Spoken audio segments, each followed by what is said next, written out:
Hello, good evening, everybody. So, we are doing Dum series Decoding UPSC Mindset for Prelims 2026. इस जो series का main goal है वो यही है कि आप कैसे लिमिटेड नॉलेज से अपनी लिमिटेड नॉलेज से जो भी एल्गोरिदम हम डेवलप कर रहे हैं, पैटर्न्स डेवलप कर रहे हैं, जो भी माइंडसेट हम डिकोड कर रहे हैं, उसके यूज करके कैसे आप लिमिटेड नॉलेज से अपनी कट ऑफ क्लियर कर सकते हैं और कैसे आपके प्रिलिम्स में प्लस 15 या 20 मार्क्स ज्यादा आ सकते हैं, सो दैट फिर प्रीलिम्स देने के बाद आपको कोई डाउट ना हो कि मैं मेंस लिखूंगा कि नहीं लिखूंगा। आप नेक्स्ट डे से ही अपनी मेंस की तैयारी कर सकते हैं और वो टाइम वेस्ट होता है कि मेरा होगा या नहीं, वो बच जाएगा आपका। And these days are very important, especially जिन्होंने मेंस दिया होगा उनको पता होगा कि प्रीलिम्स और मेंस के बीच का टाइम कितना इंपॉर्टेंट होता है। अब हम जो इस सीरीज में माइंडसेट डिकोड कर रहे हैं, हमने 2024 का पेपर स्टार्ट किया था, 23 किया, 22 किया, 21 किया। आज हम 2020 का पेपर खत्म कर देंगे। इससे पहले हमारे 2 लेक्चर हो चुके हैं इसके 2020 के पेपर के। अब उसके बाद हम 2019, 18, 17, 16 एंड 15 करेंगे। अब क्योंकि हमने पैटर्न डिकोड कर लिए हैं, अब चीजें आसान हो गई हैं, तो आगे वाले पेपर जो भी होंगे उसको हम 2-2 लेक्चर में खत्म करेंगे। डेली हम 50 क्वेश्चंस किया करेंगे, 50 क्वेश्चंस किया करेंगे और 2 दिन में हमारा एक पेपर हो जाएगा। और जो बचे हुए हमारे पेपर्स हैं, वही आपको जो बताया 19, 18, 17, 16 और 15 5 पेपर हैं, इसको हम 10 दिन में कर देंगे। फिर लास्ट में हम 2025 का पेपर करेंगे, वो 1 दिन में करेंगे पूरा। देखेंगे कैसे हम वो पेपर 2 घंटे में सॉल्व करते हैं। तो उस पेपर को हम 2 घंटे में सॉल्व करने की कोशिश करेंगे और ये माइंडसेट अप्लाई करके देखेंगे कैसे जो हमने डिकोड किया है, कैसे वो 25 के पेपर में अप्लाई हो रहा था या नहीं हो रहा था। ठीक है, ये हमारा शेड्यूल रहेगा। अब जो भी लेक्चर लगा रहे हैं, ट्राई करो इसको स्टार्टिंग से लगाओ, क्योंकि पैटर्न्स डिकोड वहां से हो रहे हैं, तो वहां से चीजें आपको और समझ में आएंगी और ट्रस्ट और बिल्ड होगा आपको कि हाँ भाई, यूपीएससी का एक तरीका है क्वेश्चन पूछने का, तो आपको वो समझ में आना स्टार्ट हो जाएगा। Now let's start with question number 62। हमने कल 61 तक कर लिया था, आज हम 62 करते हैं और खत्म करते हैं इस पेपर को। और आप देख रहे होंगे कि पेपर अब थोड़े से इजी स्टार्ट हो गए हैं। 2020 में थोड़ा सा इजी है, 19 में और इजी होगा, 18 में और टफ वाले हमने पेपर कर लिए हैं, 24, 23, 22, 21 का। यहां थोड़े से क्वेश्चन इजी हो रहे हैं और यहां पे पर माइंडसेट यूपीएससी का वहां पे भी लग रहा था और यहां पे भी लग रहा है। ये कहना कि यूपीएससी ने एलिमिनेशन ट्रिक्स को एलिमिनेट कर दिया है, एलिमिनेशन ट्रिक्स को एलिमिनेट किया होगा, पर यूपीएससी का जो माइंडसेट है क्वेश्चन पूछने का, वो माइंडसेट को थोड़ा डिलीट कर देगा वो। और जो माइंडसेट होता है, ये आपको कोई रट्टाफिकेशन नहीं करनी है, ये आपको देख के समझ में आ जाएगा। हम जो कर रहे हैं, हर एक क्वेश्चन को डिटेल में डिस्कस कर रहे हैं, टाइम ले रहे हैं, क्योंकि इससे आपको फिर क्वेश्चन देख के समझ में आएगा यूपीएससी ने ये क्वेश्चन क्यों पूछा है, स्टेटमेंट्स कैसे सेट की है, क्या उसकी एक्सपेक्टेशन है, क्या पे उसने खेला होगा, क्या पे उसने झूठ बोला होगा, और झूठ बोलने के तरीके क्या है हमें पता लग गए हैं।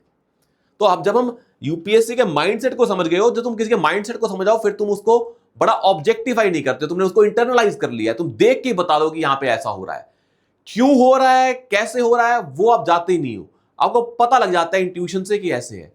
और हम जो इंट्यूशन बन रही है, ये यूपीएससी के पेपर्स को डिकोड करके बन रही है, तो वो इंट्यूशन सही होगी, बिकॉज आपने अगर प्रोसेस ये पूरा किया है, पिछले जो पेपर है 10-12 साल के आपने पूरे अच्छे से किए हैं, इन पे एफर्ट्स लगाए हैं, स्टेटमेंट्स को पढ़ा है, समझा है, एनालाइज किया है, फिर आपकी इंट्यूशन भी ऐसी बन जाएगी सेम।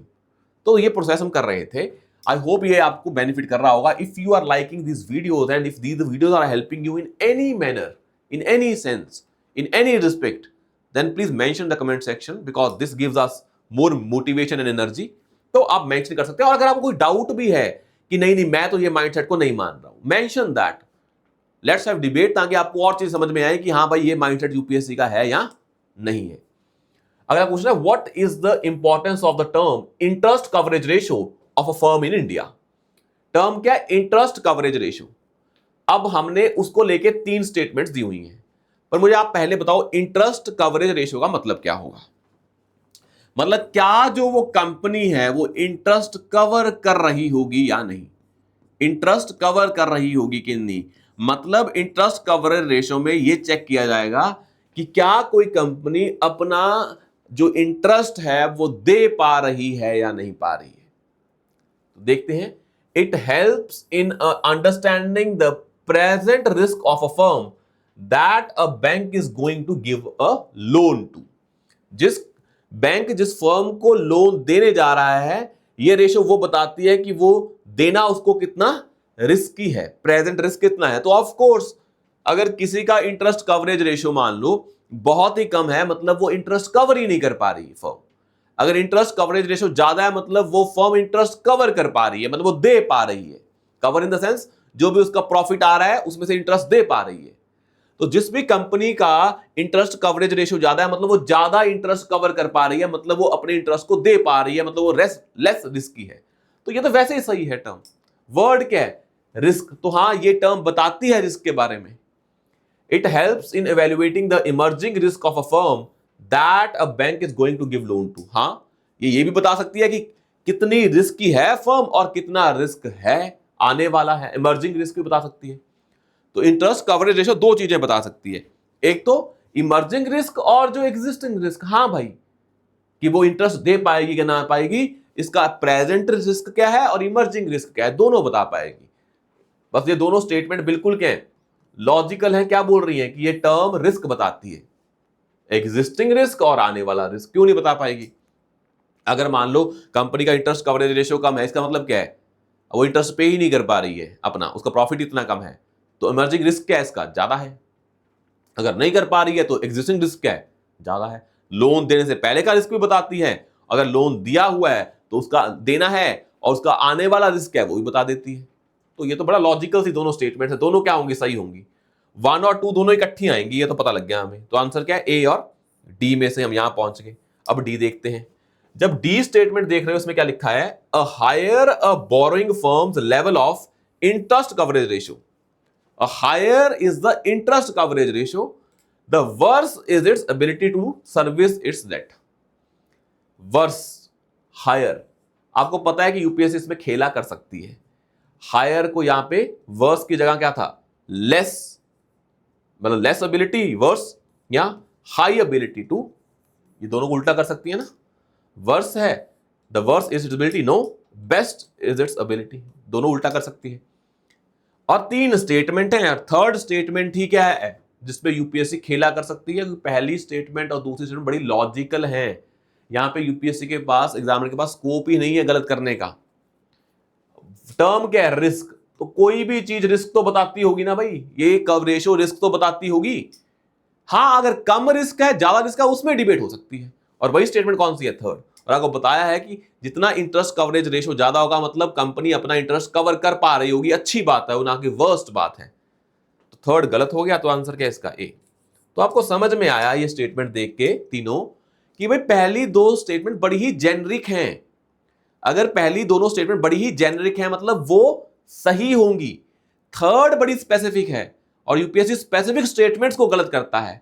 और हमने लॉजिक भी लगा के देखा कि यूपीएससी ने इंटरचेंज कर दिया है, हायर तो लो रिस्क। तो it is not a worst thing, it's a best thing for a company if the interest coverage ratio is high. तो ये हो गया हमारा गलत, पहले दो सही हैं, तो आंसर इज ए। अब हम देखते हैं 63 नंबर क्वेश्चन। तो आप क्वेश्चन सॉल्व करने के बाद देखा करें कि यूपीएससी ने किस माइंडसेट से स्टेटमेंट सेट किए हैं, तो वहां से बहुत कुछ सीखने को मिलता है। अगला है, which of the following factors और पॉलिसी वर अफेक्टिंग मतलब चाहे पॉजिटिवली चाहे negatively the price of rice in India in recent past. इनमें से जो नीचे 4 चीजें दी गई हैं, इनमें से कौन सी चीजें, कौन से फैक्टर और पॉलिसीज राइस को इफेक्ट कर रही हैं। भाई हर चीज, कोई भी एक्स चीज है वो वाई को इफेक्ट कर रही होगी अगर वो इकोनॉमी में एग्जिस्ट करती हैं। तो कोई अगर इलॉजिकल चीज ना हुई, अगर कोई भी चीज है जिसके कारण उस पर इंपैक्ट पड़ सकता है, चाहे पॉजिटिव चाहे नेगेटिव, कर पाएगा। एमएसपी के कारण क्या प्राइस ऑफ राइस पे इंपैक्ट पड़ेगा? हाँ, आपने एमएसपी बढ़ा दी तो उसका राइस वैसे ही बढ़ जाएगा मार्केट में, तो बिल्कुल सही बात है। गवर्नमेंट ने ट्रेड करना स्टार्ट कर दिया, इससे डिमांड सप्लाई कम हो सकती है, प्राइस बढ़ सकता है, बिल्कुल बढ़ सकता है। गवर्नमेंट ने स्टॉक कर लिया, स्टोर कर लिया चीजें, सप्लाई कम होगी, प्राइस बढ़ेगा, बिल्कुल बढ़ सकता है। कंज्यूमर को सब्सिडी दे दी, सब्सिडी दी तो पैसा क्या हो गया, बढ़ गया, डिमांड बढ़ गई तो प्राइस पे इंपैक्ट पड़ सकता है। तो ये चारों चीजें हैं जो डिमांड सप्लाई को या प्राइस को इंपैक्ट कर रही हैं, directly indirectly, positively negatively, matter ही नहीं करता है। सिंपल इकोनॉमी के फंडे बोल रहे हैं, इनके कारण कुछ ना कुछ तो इंपैक्ट पड़ रहा होगा डिमांड सप्लाई पे, और डिमांड सप्लाई का इंपैक्ट पड़ता है प्राइस पे। तो काम खत्म, आंसर क्या है इसका, डी। और वैसे भी आपको डी लगा के आते हैं क्योंकि किसी चीज का इफेक्ट डायरेक्टली इनडायरेक्टली छोटा ज्यादा कम कुछ भी हो सकता है। तो अगर कोई फैक्टर है उसका इनडायरेक्ट तो इंपैक्ट पड़ ही जाएगा। यहां लिखा होता है डायरेक्ट इंपैक्ट, ज्यादा इंपैक्ट, तो हम सोचते हैं सिंपल वर्ड क्या है, इफेक्ट। हर चीज का किसी ना किसी पे इंपैक्ट है, पॉजिटिवली चाहे नेगेटिवली, कम या ज्यादा, डायरेक्टली इनडायरेक्टली। तो बड़ा ये क्वेश्चन देख के समझ में आ गया था कि आंसर क्या होगा, ऑल ऑफ द अबव ही होगा, अनलेस और अनटिल यहां पे कोई ब्लंडर ना किया हो। यहां पे लिख दे फिफ्थ पॉइंट स्टेटमेंट लिख देते, फिफ्थ पॉइंट लिख देते कि यूएसए की पॉलिसीज, टैरिफ पॉलिसीज इंपैक्ट करेंगी। बिल्कुल करेंगी, क्यों नहीं करेंगी। यूएसए की टैरिफ पॉलिसी आई, यहां मतलब यहां पे आया था 6 पॉइंट कि भाई ईरान और यूएस का वॉर इंपैक्ट करेगा, बिल्कुल करेगा। यूएसए के ईरान वॉर से ऑयल के प्राइसेस बढ़ेंगे, उसे इनके प्राइसेस बढ़ेंगे। तो हर चीज का डायरेक्टली इनडायरेक्टली इस पे इंपैक्ट है ही है। तो वर्ड बड़ा जेनरिक था यहां पे, यहां भी बड़ा जेनरिक वर्ड था जो हमने देखा अभी, रिस्क वर्ड था जो। तो कई बार तो क्वेश्चन देख के समझ में आया था कि ये तो आंसर क्या है इसका, क्या हुआ, चाहे आपको समझ में आता है या नहीं क्वेश्चन, पर क्वेश्चन की वर्डिंग आंसर पे ले जाती है आपको। नेक्स्ट देखें, कंसीडर द फॉलोइंग स्टेटमेंट्स। अब ये क्वेश्चन है कि the value of Indo Sri Lanka trade, कि कौन सा हमारा लार्जेस्ट ट्रेडिंग पार्टनर है साउथ एशिया में। अब ये पढ़ते थोड़ा ना आप, कॉमन सेंस भी लगाएंगे तब भी ये क्वेश्चन हो जाएगा। तो जो भी आप पढ़ते रहते हैं उसका एक्स्ट्रापोलेशन करके आप आंसर पे पहुंच पाते हैं, ऐसे देख के नहीं छोड़ना है। पहला क्या है, the value of Indo Sri Lanka trade has consistently increase in the last decade. 2020 में क्वेश्चन आया है, ये बोल रहे हैं 2010 से लेके 20 तक ट्रेड कंसिस्टेंटली इंक्रीज किया है। जो वैल्यू है उसकी इंडो श्रीलंका ट्रेड की, भाई वर्ड जब भी कंसिस्टेंटली आए, आप ये मानो कि 2010 से 20 तक क्या हमेशा श्रीलंका की इकोनॉमी ग्रो की है, कोई उसमें ऐसा हर्डल नहीं आया है। इंडिया इकोनॉमी कॉन्टिन्यूसली ग्रो की है, कोई हर्डल नहीं आया है। इनफैक्ट जब ये क्वेश्चन आया तो 2020 का पेपर है, तो 2020 का पेपर है, इसी के टाइम पे क्या हो रहा है, कोविड हो रहा है। तो क्या ऐसा कोई इवेंट नहीं आया यहां पे, भाई फाइनेंशियल क्राइसिस आया था 2008 में, दुनिया इंपैक्ट रही थी कुछ टाइम तक, तो क्या कभी डिप नहीं हुआ होगा 2010 के अराउंड। तो कंसिस्टेंटली तो देखना है तो आप बस एक पॉइंट ढूंढ ले जो पॉइंट ये बताए कि जिस टाइम पे इकोनॉमी वर्ल्ड की ग्रो नहीं कर रही होगी, नेशंस की इकोनॉमी ग्रो नहीं कर रही होगी, तो ट्रेड भी ग्रो नहीं कर रहा होगा। कोई ऐसा पॉइंट ढूंढ ले जो इसको क्या कर दे, वॉलेट कर दे, कि जहां पे वर्ल्ड इकोनॉमी ग्रो नहीं कर रही है, नेशंस में ट्रेड ग्रो नहीं कर रहा है और नेशंस की इनकम ग्रो नहीं कर रही है। आपने सोचा कि 10 साल में कोई तो ऐसा एक साल आया होगा, एक साल नहीं तो एटलीस्ट एक क्वार्टर तो आया होगा। तो लास्ट डिकेड में कंसिस्टेंटली इंक्रीज की है, मतलब ऐसे गया ग्राफ। तो ऐसा भी तो हो जाता है ना, एक डिप भी तो लग जाता है। तो रियलिटी तो यही बोलती है। तो जब भी कंसिस्टेंटली वर्ड आए तो वो हम हमेशा गलत मानते हैं, क्योंकि वो बड़ा ही क्या एक्सट्रीम वर्ड है। Textile and textile articles constitute an important item between India and Bangladesh. आपको पता है कि Bangladesh is important for textile. आप अपनी शर्ट्स लेते हैं, बाहर जाएंगे यूरोप में, मेड इन बांग्लादेश लिखा होता है। तो यहां वर्ड क्या है कि बांग्लादेश इंडिया के ट्रेड में टेक्सटाइल एक इंपॉर्टेंट आइटम है।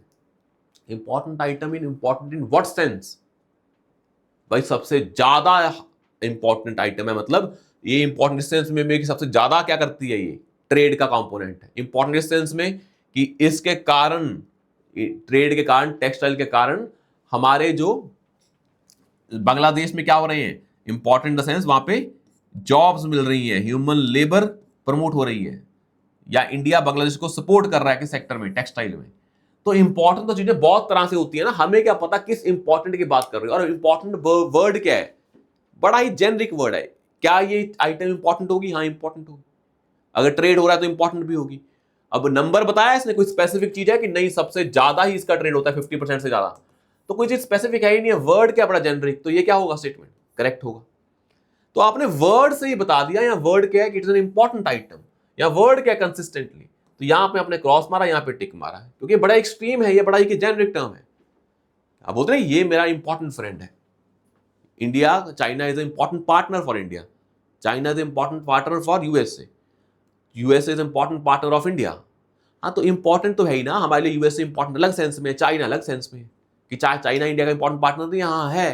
किस रिस्पेक्ट में, when it comes to deal with terrorism, when it comes to deal with the instability in Central Asia, SCO में इकट्ठे हैं हम। तो इंपॉर्टेंट किस कंटेक्स्ट में है, तो हर इंपॉर्टेंट वर्ड हर जगह सेट बैठ जाता है। अगला है, in the last 5 years Nepal has been the largest trading partner of South Asia of India in South Asia. भाई आप नेपाल देखें, वो कितना देश कितना बड़ा है, एक बांग्लादेश देखें, अगर एक म्यांमार देखें, श्रीलंका देखें, तो नेपाल ज्यादा बड़ा ट्रेडिंग पार्टनर होगा या बांग्लादेश? तो आप वैसे ही देखें ना कंट्री के हिसाब से कि किस कंट्री का जीडीपी ज्यादा है, तो बांग्लादेश एक बड़ी कंट्री है, वो ट्रेडिंग पार्टनर बड़ा हो सकता है, नेपाल क्यों होगा? तो उस सेंस में नेपाल का इतना इकोनॉमी बड़ा नहीं है, तो ट्रेड भी इतना बड़ा नहीं होगा। तो नेपाल गलत, तो मतलब पहला गलत, थर्ड गलत, सेकंड इज करेक्ट। तो सेकंड अगर करेक्ट है, हमें यह पता लग गया पेपर में कि पहला गलत है और सेकंड क्या है, करेक्ट है। तो आपने पहला मारा क्रॉस और सेकंड क्या करेक्ट है, आपका आंसर वैसे ही क्या आ गया, बी। थर्ड तो आपने प्रूव कर ही दिया लास्ट में, पर 1 गलत करते और सेकंड सही करते आंसर हमारा वैसे ही आ गया है, क्या आंसर इज बी। ये आपको याद रखना है। Now let's see the question number 65। Question number 65। अब देखें, in which one of the following groups are all 4 countries are members of G20। Simple पूछा है, ये बताएं, ये सारी कंट्री दी हुई है, कौन कौन सी G20 की मेंबर्स हैं चारों। अब आप खुद ही देखें इसको कैसे निकालेंगे। आप G20 में सोचें, मेजर इकोनॉमीज आती हैं, जैसे इंडिया है, चाइना है, यूएसए है। अब इसमें कौन सी नहीं आती होंगी, G20 में कौन सी नहीं आती होंगी, उस सेंस में बताएं। अब ना पहले क्या, Argentina, Mexico, south Africa, Turkey. क्या तुम्हें लगता है कि आप इनमें चारों में, ये देखें चारों ऑप्शंस में, कि एक ऐसी कौन सी कंट्री है जो आप एलिमिनेट कर पाए? कि यहां पे ऑस्ट्रेलिया है, हां है, कनाडा होगी, हां होगी, मलेशिया। जैसे आपने ये क्वेश्चन किया और आपने देखा कि भाई ये है, हां है, मैंने क्वेश्चन मार्क कहां पे लगाया, मलेशिया और न्यूजीलैंड पे। अर्जेंटीना, मैक्सिको, साउथ अफ्रीका और टर्की। साउथ अफ्रीका ब्रिक्स में यहां पे भी होगी, या टर्की, मैक्सिको, अर्जेंटीना, हमने यहां पे लगा दिया मैक्सिको और अर्जेंटीना पे। ब्राजील, ईरान पे लगा लिया, सऊदी अरेबिया और वियतनाम, इंडोनेशिया, जापान, सिंगापुर और साउथ कोरिया। आपने देखा जापान है, साउथ कोरिया है, सिंगापुर पे लगा लिया क्वेश्चन मार्क, कोई छोटी सी है इंडोनेशिया। तो आपने ये चारों पे लगा लिया। अब मुझे एक बताओ कि इन चारों में से आपको क्या लगता है कि ये चारों में से जो मैंने सर्कल लगाए हैं, जैसे मैंने लगाया कि साउथ अफ्रीका तो मेंबर है ही है, तो हमने इसको वैसे कट कर दिया। आपको पता है कि ब्रिक्स में है, कनाडा बड़ा है, ऑस्ट्रेलिया भी है, यहां पे आपने देखा जापान तो होगा ही G20 का पार्ट, बड़ी है ना, साउथ कोरिया भी है। अब यहां पे सिंगापुर पे डाउट आ गया, सिंगापुर एक छोटी सिटी स्टेट है, इसको G20 में हम क्यों रखेंगे सिटी स्टेट को, उस सेंस में। अब इनमें बताएं, जो आपके पास ऑप्शंस है, इनमें से कौन सा गलत लग रहा है आपको, इसको आपको एलिमिनेट करना पड़ेगा। आप कोई भी G20 कंट्रीज को रट्टा लगा के नहीं जा सकते हो, आपको इसको एलिमिनेट करना पड़ेगा, आप रट्टा नहीं लगा सकते हो इनका। तो आप इनमें से बताएं कि इनमें से आपको कौन कौन सी कंट्री लग रही हैं।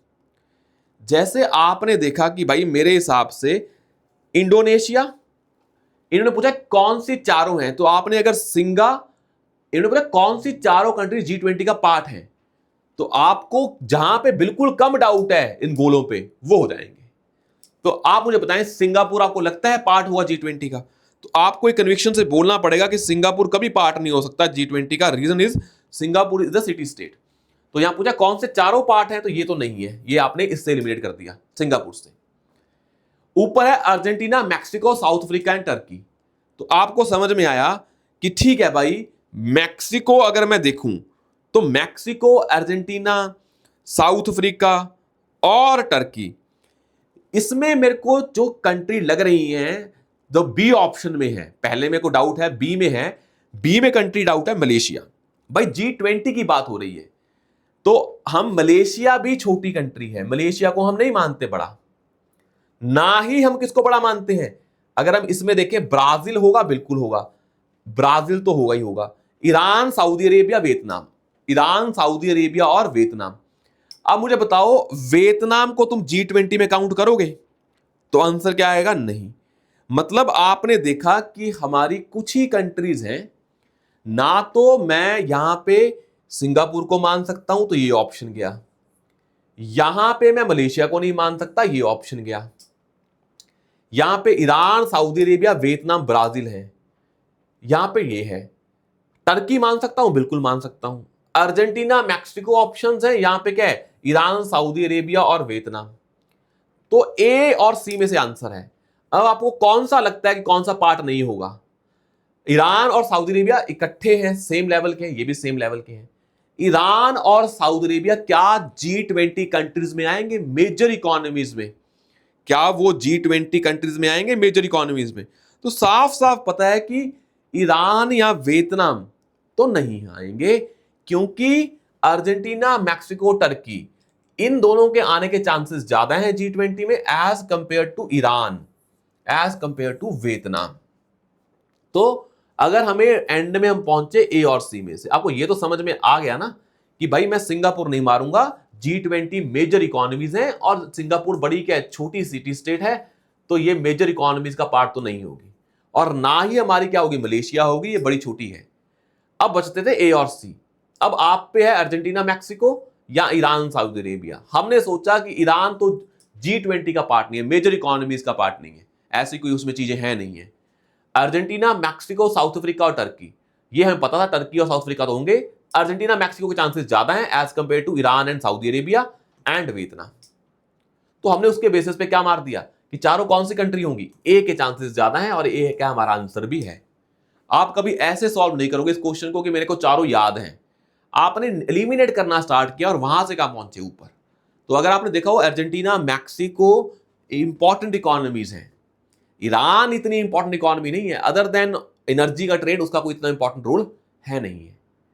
तो इसलिए हमने क्या मारा, ए मारा। हाँ, एटलीस्ट ए और सी में तो पहुंच जाते आप।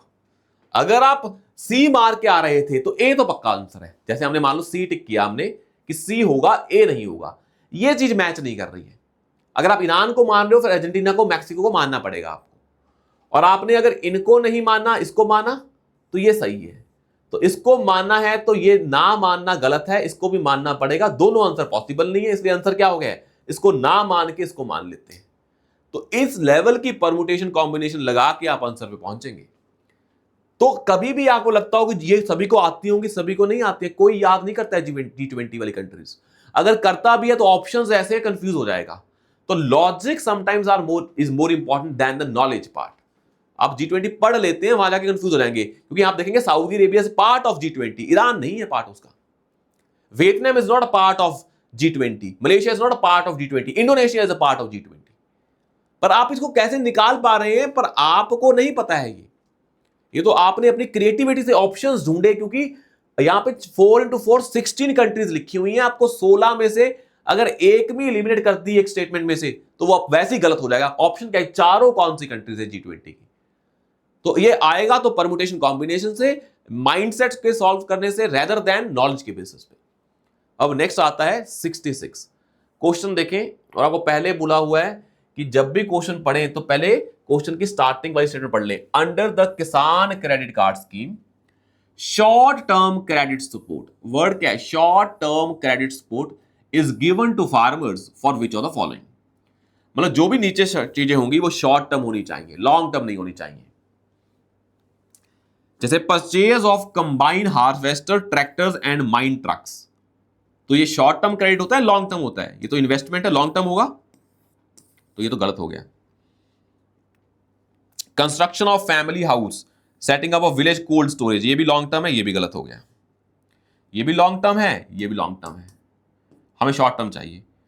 Consumption requirements of farm households, या working capital for maintenance of farm asset, maintenance क्या होती है, शॉर्ट टर्म, तो ये शॉर्ट टर्म है। Consumption requirement of farm asset, आपको पता लगा पहला सही है, दूसरा गलत, पांचवा गलत। तो देखते हैं जाके स्टेटमेंट, नीचे जाके देखते हैं क्या है ऑप्शंस। तो आपने जाके देखा यहां पे कि आपका पहला क्या था, गलत, और पांचवा क्या था, गलत। तो आपने ये भी क्रॉस किया, ये भी आंसर वैसे ही आ गया, 2, 3, 4 एंड 5। आपका पहला गलत था, पहला गलत था, पहला गलत नहीं था, पहले सॉरी सेकंड गलत था और फिफ्थ गलत था। ये पहला सही था, सेकंड गलत था और फिफ्थ गलत था। उसके बेसिस पे देखते हैं, सेकंड गलत था और फिफ्थ गलत था, तो सेकंड और फिफ्थ गलत है, ये आंसर नहीं होगा। सेकंड और फिफ्थ गलत है, ये नहीं होगा, सेकंड और फिफ्थ नहीं होगा। तो पहला तो सही था, बचे क्या थे 3 एंड 4। और 4 में क्या क्या, post harvest expenses. Post harvest के बाद जो एक्सपेंस होते हैं, यहाँ जो क्या है कंजम्पशन रिक्वायरमेंट। तो कंजम्पशन एक्सपेंडिचर क्या है, ऑफ कोर्स कंजम्पशन मतलब कंजम्पशन एक्सपेंडिचर वो क्या होता है, शॉर्ट टर्म। कैपिटल एक्सपेंडिचर होता है लॉन्ग टर्म। तो पहला तो शॉर्ट टर्म था, थर्ड भी शॉर्ट टर्म है। पोस्ट हार्वेस्ट एक्सपेंसेस ये भी क्या होता है, शॉर्ट टर्म। पोस्ट हार्वेस्ट के बाद आपको ट्रांसपोर्ट का खर्चा करना है, पैकेजिंग करनी है, वो सारी क्या शॉर्ट टर्म एक्सपेंसेस हैं। 1, 3 एंड 4 इज द आंसर। मतलब आपने शॉर्ट टर्म से ही निकाल लिया आंसर क्या आएगा। आपने बाकी तो देखा ही नहीं है कि किसान क्रेडिट कार्ड क्या होता है। तो कई बार क्वेश्चन जो होता है वो कीवर्ड से निकल जाता है, क्वेश्चन आपका मतलब ही नहीं पता है क्या है किसान क्रेडिट कार्ड, कौन इशू करता है, कितना लोन ले सकते हैं, कौन ले सकते हैं, कौन सी रिक्वायरमेंट के लिए लेते हैं। जैसे किसान क्रेडिट कार्ड में आप लोन लेते हैं एग्रीकल्चर के लिए भी और आपके वैसे हाउस होल्ड कंजम्पशन के लिए भी। एग्रीकल्चर के अलावा कोई नीड है आपको, किसान को देना है आपको, पर आपको पढ़ने की जरूरत ही नहीं थी वो। अगर मतलब जरूरत मतलब अगर वो क्वेश्चन सॉल्व करना है तो आपको पढ़ने की जरूरत भी नहीं थी। वैसे तो पढ़ने की जरूरत है ही है, पढ़ते हैं टॉपिक, पर अगर नहीं भी पता तब भी क्वेश्चन आ जाएगा। तो हर चीज पता हो तभी आंसर आएगा, ये नहीं है रिक्वायरमेंट। नहीं पता है तब भी आंसर आ सकता है। इस माइंडसेट से आपको क्वेश्चन करना है। नेक्स्ट है क्वेश्चन नंबर 67, अब बेसिक फंडामेंटल ऑफ इकोनॉमिक्स। पहला है the weightage of consumer price index is higher than that in wholesale price index. The weightage of food in CPI is more than WPI. भाई CPI क्या होता है consumer के लिए, और कंज्यूमर को क्या ज्यादा इंपैक्ट करता है, फूड के प्राइसेस। तो ऑफ कोर्स हमने फूड की वेटेज यहां पे ज्यादा रखी होगी। लॉजिक बोल रहा है अगर कंज्यूमर को इंपैक्ट करने वाली चीज फूड ज्यादा है तो उसका वेटेज सीपीआई में ज्यादा होगा या डब्ल्यूपीआई में, ऑफ कोर्स सीपीआई में ज्यादा होगा। डब्ल्यूपीआई तो कंज्यूमर के लिए है ही नहीं है, वो तो होलसेल प्रोडक्ट, होलसेल पे इन्फ्लेशन की बात कर रहे हैं हम। कंज्यूमर को कौन सा इंपैक्ट करता है, सीपीआई जो होता है। The WPI does not capture changes in prices of services. बिल्कुल सही बात है, सीपीआई में दोनों आती हैं, डब्ल्यूपीआई में सर्विसेज नहीं आती हैं। Reserve Bank of India has now adopted the WPI as its measure for inflation and to change its key policy rates. Of course यहां पे गेम खेल ली है, सीपीआई होता है, क्या लिख दिया डब्ल्यूपीआई, क्योंकि रिजर्व बैंक को इन्फ्लेशन कंट्रोल करनी है। और कौन सी इन्फ्लेशन जो लोगों को इंपैक्ट करती है वो कौन सी है, सीपीआई ना कि डब्ल्यूपीआई। तो ये गलत हो गया है। तो देखेंगे जब स्पेसिफिक बातें हो रही हैं तो वहां पे इंटरचेंज करना क्या इजी है। तो third is incorrect, first two are correct. तो आपने जाके देखा, भाई मैं ऑप्शन देख लेता हूं क्या आंसर आ रहा है मेरा। तो आपने जाके देखा first is correct, second is correct and third is incorrect. तो आपने थर्ड को पहले डिलीट किया, ये गया यहां से गया, पहले दो करेक्ट है, आंसर क्या है ये। तो इकोनॉमिक्स के फंडामेंटल पढ़ते होते हैं इन्फ्लेशन वाले चैप्टर में, क्या होता है सीपीआई, क्या होता है डब्ल्यूपीआई, क्या होता है जीडीपी डिफ्लेटर, वहां से सारी कहानी स्टार्ट होती है इसकी। नेक्स्ट जो है हमारा वो है 68 कि भाई ये रिवर है। अब ये ना एक चीज समझे, मेकॉन्ग रिवर, आपको मेकॉन्ग रिवर पता है ना, जो हमारे इंडिया है उसके साथ वाला जो साउथ ईस्ट एशियन कंट्रीज हैं, कंबोडिया, लाओस, वियतनाम, वहां से आती है मेकॉन्ग रिवर। अब वो मेकॉन्ग रिवर वहां से आ रही है, और आपको पता है कि जब वो आपका जो ये बना हुआ है इंडिया, यहाँ पे अंडमान, यहाँ पे वो सारा रीजन, यहाँ पे बाकी, मेकॉन्ग रिवर यहाँ से यहाँ आएगी या यहाँ से यहाँ जाती है, इतना ही पता हो मेकॉन्ग रिवर उधर गिर जाती है ना कि इधर आती है इंडिया वाले साइड पे, क्योंकि वो थोड़ा सा इंडिया से उस साइड पे है क्या, जो हमारे कंबोडिया, लाओस, वियतनाम है। तो ये तो नहीं है, पहला तो गलत है। अब बचा 3 या 3, 4, 3 या 3, 4। तो मेकॉन्ग गलत करती समझ में आया कि क्या बचा 3 या 3, 4, मतलब 2 तो वैसे क्या है, गलत है। और वोल्गा आपको पता है कैस्पियन सी में गिरती है, अगर आपने कभी पढ़ा हो ये सी बड़ा इंपॉर्टेंट है। और ज़ाम्बियज़ी इंडियन ओशन में बिल्कुल भी नहीं। तो आंसर क्या है इसका, बी। नॉलेज बेस्ड है, अगर आप रिवर्स पढ़ते हैं, ब्रॉड अंडरस्टैंडिंग है कि भाई आपके ब्लैक सी में कौन कौन सी रिवर्स आती हैं, कैस्पियन सी में कौन सी आती हैं, रेड सी में कौन सी रिवर्स गिरती हैं, ये आप पढ़ते हैं ज्योग्राफी में। पर आपको अगर बेसिक ज्योग्राफी के कुछ एरियाज की नॉलेज भी है और रिवर्स की ब्रॉड नॉलेज है तो भी आप कर पाते हैं। आपको थेम्स नहीं भी पता थी इसको भी छोड़ देते, अगर ये पता होती और ये पता होती तो भी आंसर आ जाता। तो जाके देखते हैं इसको आगे, जो है हमारी next question, knowledge based question था, ये स्किप कर देते अगर नहीं पता। पर अगर नहीं कर पा रहे हो इसका मतलब आपके जो बेसिक ज्योग्राफी की मैपिंग है, बेसिक मैपिंग नहीं होती जो ज्योग्राफी की, basic mapping in the sense जब आप पढ़ते हैं कि क्या है ब्लैक सी, किन किन कंट्री से सराउंडेड है, कैस्पियन सी, कौन कौन से माउंटेन्स हैं यूरोप में, ये तो बेसिक ज्योग्राफी का पार्ट है, वो आपको करना है। तो वो तो अगर नहीं कर रहे हैं फिर आप मतलब अपने बेसिक्स पे स्ट्रांग नहीं है। तो ये आपको पता होना चाहिए। अब आपने रिवर पढ़ लिया ना कि आज के बाद मैं मैकोंग रिवर को अच्छे से पढ़ूंगा। जैसे जाम्बेजी रिवर है वो, एक सेकंड, जो पीछे हमने क्वेश्चन किया है ये वाला, इसका आंसर शायद गलत दे दिया हमने। कौन सा दिया है इसका? जैसे मैकोंग रिवर तो अंडमान सी में नहीं गिरती है, ये आपको बता दिया है, तो आपने पहला गलत कर दिया है, ये कर दिया गलत। अब आपको, हाँ हमने ये बता दिया आंसर कैसे थी। आंसर का जाम्बेजी रिवर कहां जाती है? इंडियन ओशन में ही जाती है। वोल्गा कहां जाती है? कैस्पियन सी में जाती है। बाकी आप ये सोच लेते ये गलत है दोनों। पहले आंसर क्या? सी, 3 और 4, तो 4 सही है मतलब। तो कहने का मतलब अगर आपने 4 ऑप्शन दिए तो आपको पहले तो ये समझ में आ गया कि चारों तो सही नहीं है, ये वैसे भी ऑप्शन भी नहीं है। अब चांसेस हैं 4 में से 3 सही होने के या 2 सही होने के। तो 2 के वैसे क्या होते हैं, मैथ्स में प्रोबेबिलिटी होती है 2 के सही होने के चांसेस क्या हैं? ज्यादा हैं। 1 के सही होने के चांसेस क्या हैं? कम है। तो अगर इनमें दोनों में डाउट भी आ रहा था तो आंसर क्या लगाना था? सी, जब हमने मैथ्स की प्रोबेबिलिटी लगाई थी। और ये दोनों सही है, Volga in Caspian Sea and Zambezi in Indian Ocean. Thames गलत है, वो आयरिश सी में नहीं है। जब आप जाके थेम्स देखेंगे, अब वो समझ में आया कि थेम्स रिवर जो है, ये तो आपको पता है कि भाई कौन सी कंट्री से एसोसिएटेड है। आप थेम्स बहुत बार पढ़ते हैं। तो थेम्स रिवर आपको जब देखा आपने और समझा कि भाई कौन सी कंट्री में, ऑफ कोर्स इंग्लैंड में है। जब इंग्लैंड में है तो उसके आसपास वाले सी देखेंगे तो समझ में आता है भाई वो आयरिश सी नहीं है, वो नॉर्थ सी है जो चेंज कर दिया है। तो यहां पे कौन सा सी है? नॉर्थ सी है। तो आपने अगर यूरोप की ज्योग्राफी भी देखी होती तो ये कौन सा सी आता है थेम्स के पास? इंग्लैंड के पास नॉर्थ सी। यहां तक हो गए। अब हम करते हैं इसका आंसर सी एंड 3 और 4 है, सी इसका आंसर है। हमने पहले 3 बोला था तो उसको अपडेट कर लें। जाम्बेजी हमसे गलत पढ़ा गया। अगला है 69। अब इसको पढ़ें, क्वेश्चन क्या है। Consider the following statements. In the case of all cereals, pulses and oil seeds, the procurement at minimum support price is unlimited in any state of India. भाई आपको फार्मर ने प्रोटेस्ट किया ना कि एमएसपी लीगलाइज करो, तभी करेंगे ना, क्योंकि एमएसपी मिल नहीं रही होगी। अगर वो अनलिमिटेड होती, सभी स्टेट में होती, फिर तो काम ही खत्म था। तो वैसे ही गलत है, लिमिटेड होती है, स्टेट्स में भी लिमिटेड है। बोलते हैं ना पंजाब हरियाणा में ज़्यादा करते हैं प्रिक्योर, बाकी में नहीं करते हैं, और उसकी अमाउंट भी लिमिटेड है। In the case of cereals and pulses, the MSP is fixed in any state at a level to which the market price will never rise. भाई आपने MSP फिक्स कर दी, मतलब आपको इतना रेट तो मिलेगा मिलेगा, मार्केट प्राइस उससे बढ़े ज़्यादा हो जो मर्जी करे। हमने बस ये बोल दिया है कि आपको इतना रेट तो मिलेगा ही मिलेगा।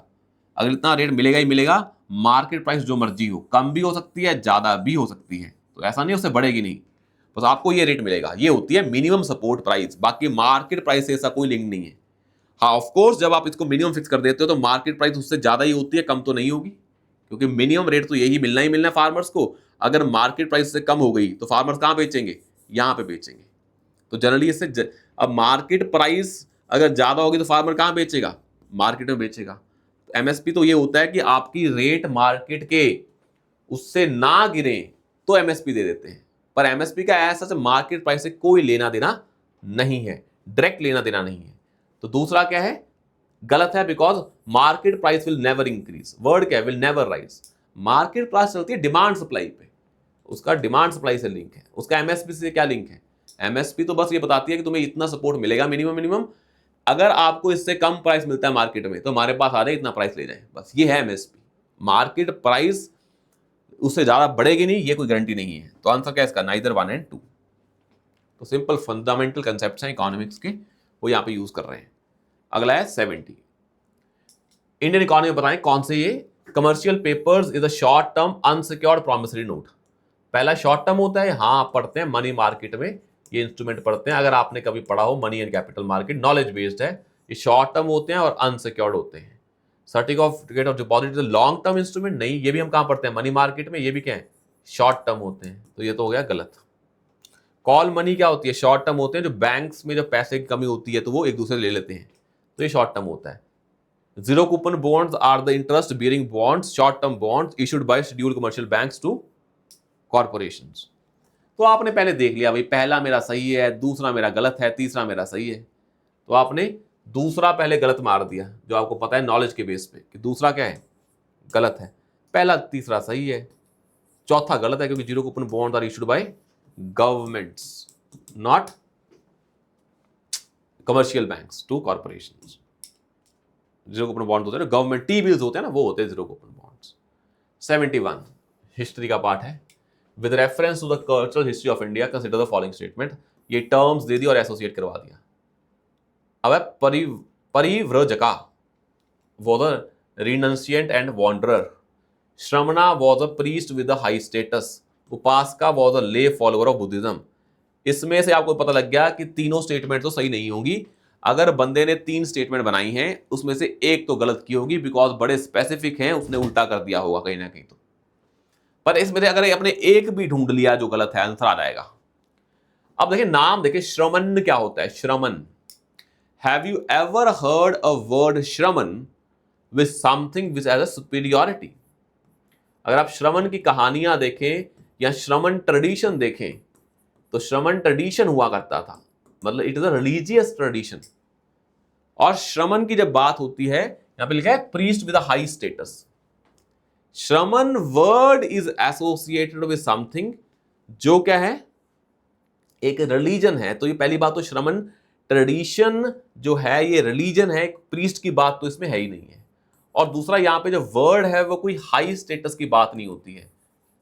तो ये कुछ एसोसिएट होता है, वर्ड श्रमण is associated with the word something which is not that superior.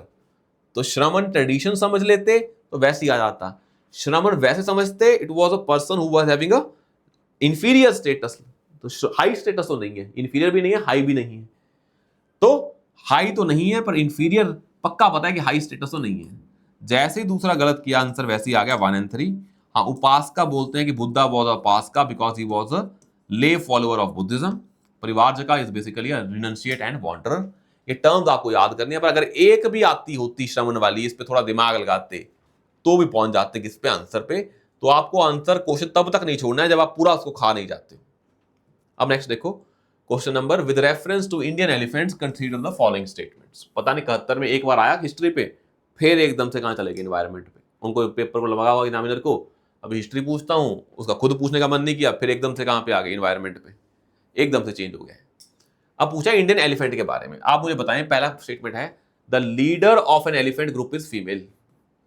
अब मुझे एक चीज बताओ, अगर मेल होता, जो कि जनरली होते हैं पैट्रियार्कल, हमारी सोसाइटी में भी और एनिमल्स में भी यही होते हैं, तो ये क्यों पूछता?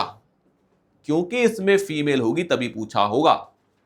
मतलब इसमें ऐसे स्टेटमेंट तो नहीं होगा ना, the leader of an elephant group is not a female, फिर पूछने का फायदा ही क्या था? तो जब कोई चीज पूछी जाती है तो तभी पूछी जाती है क्योंकि वो सिग्निफिकेंट होती है, तो ये सही होगा। The maximum gestation period can be 22 months. Possibility है can be 22 months. An elephant can normally go on calving to the age of 40 years only।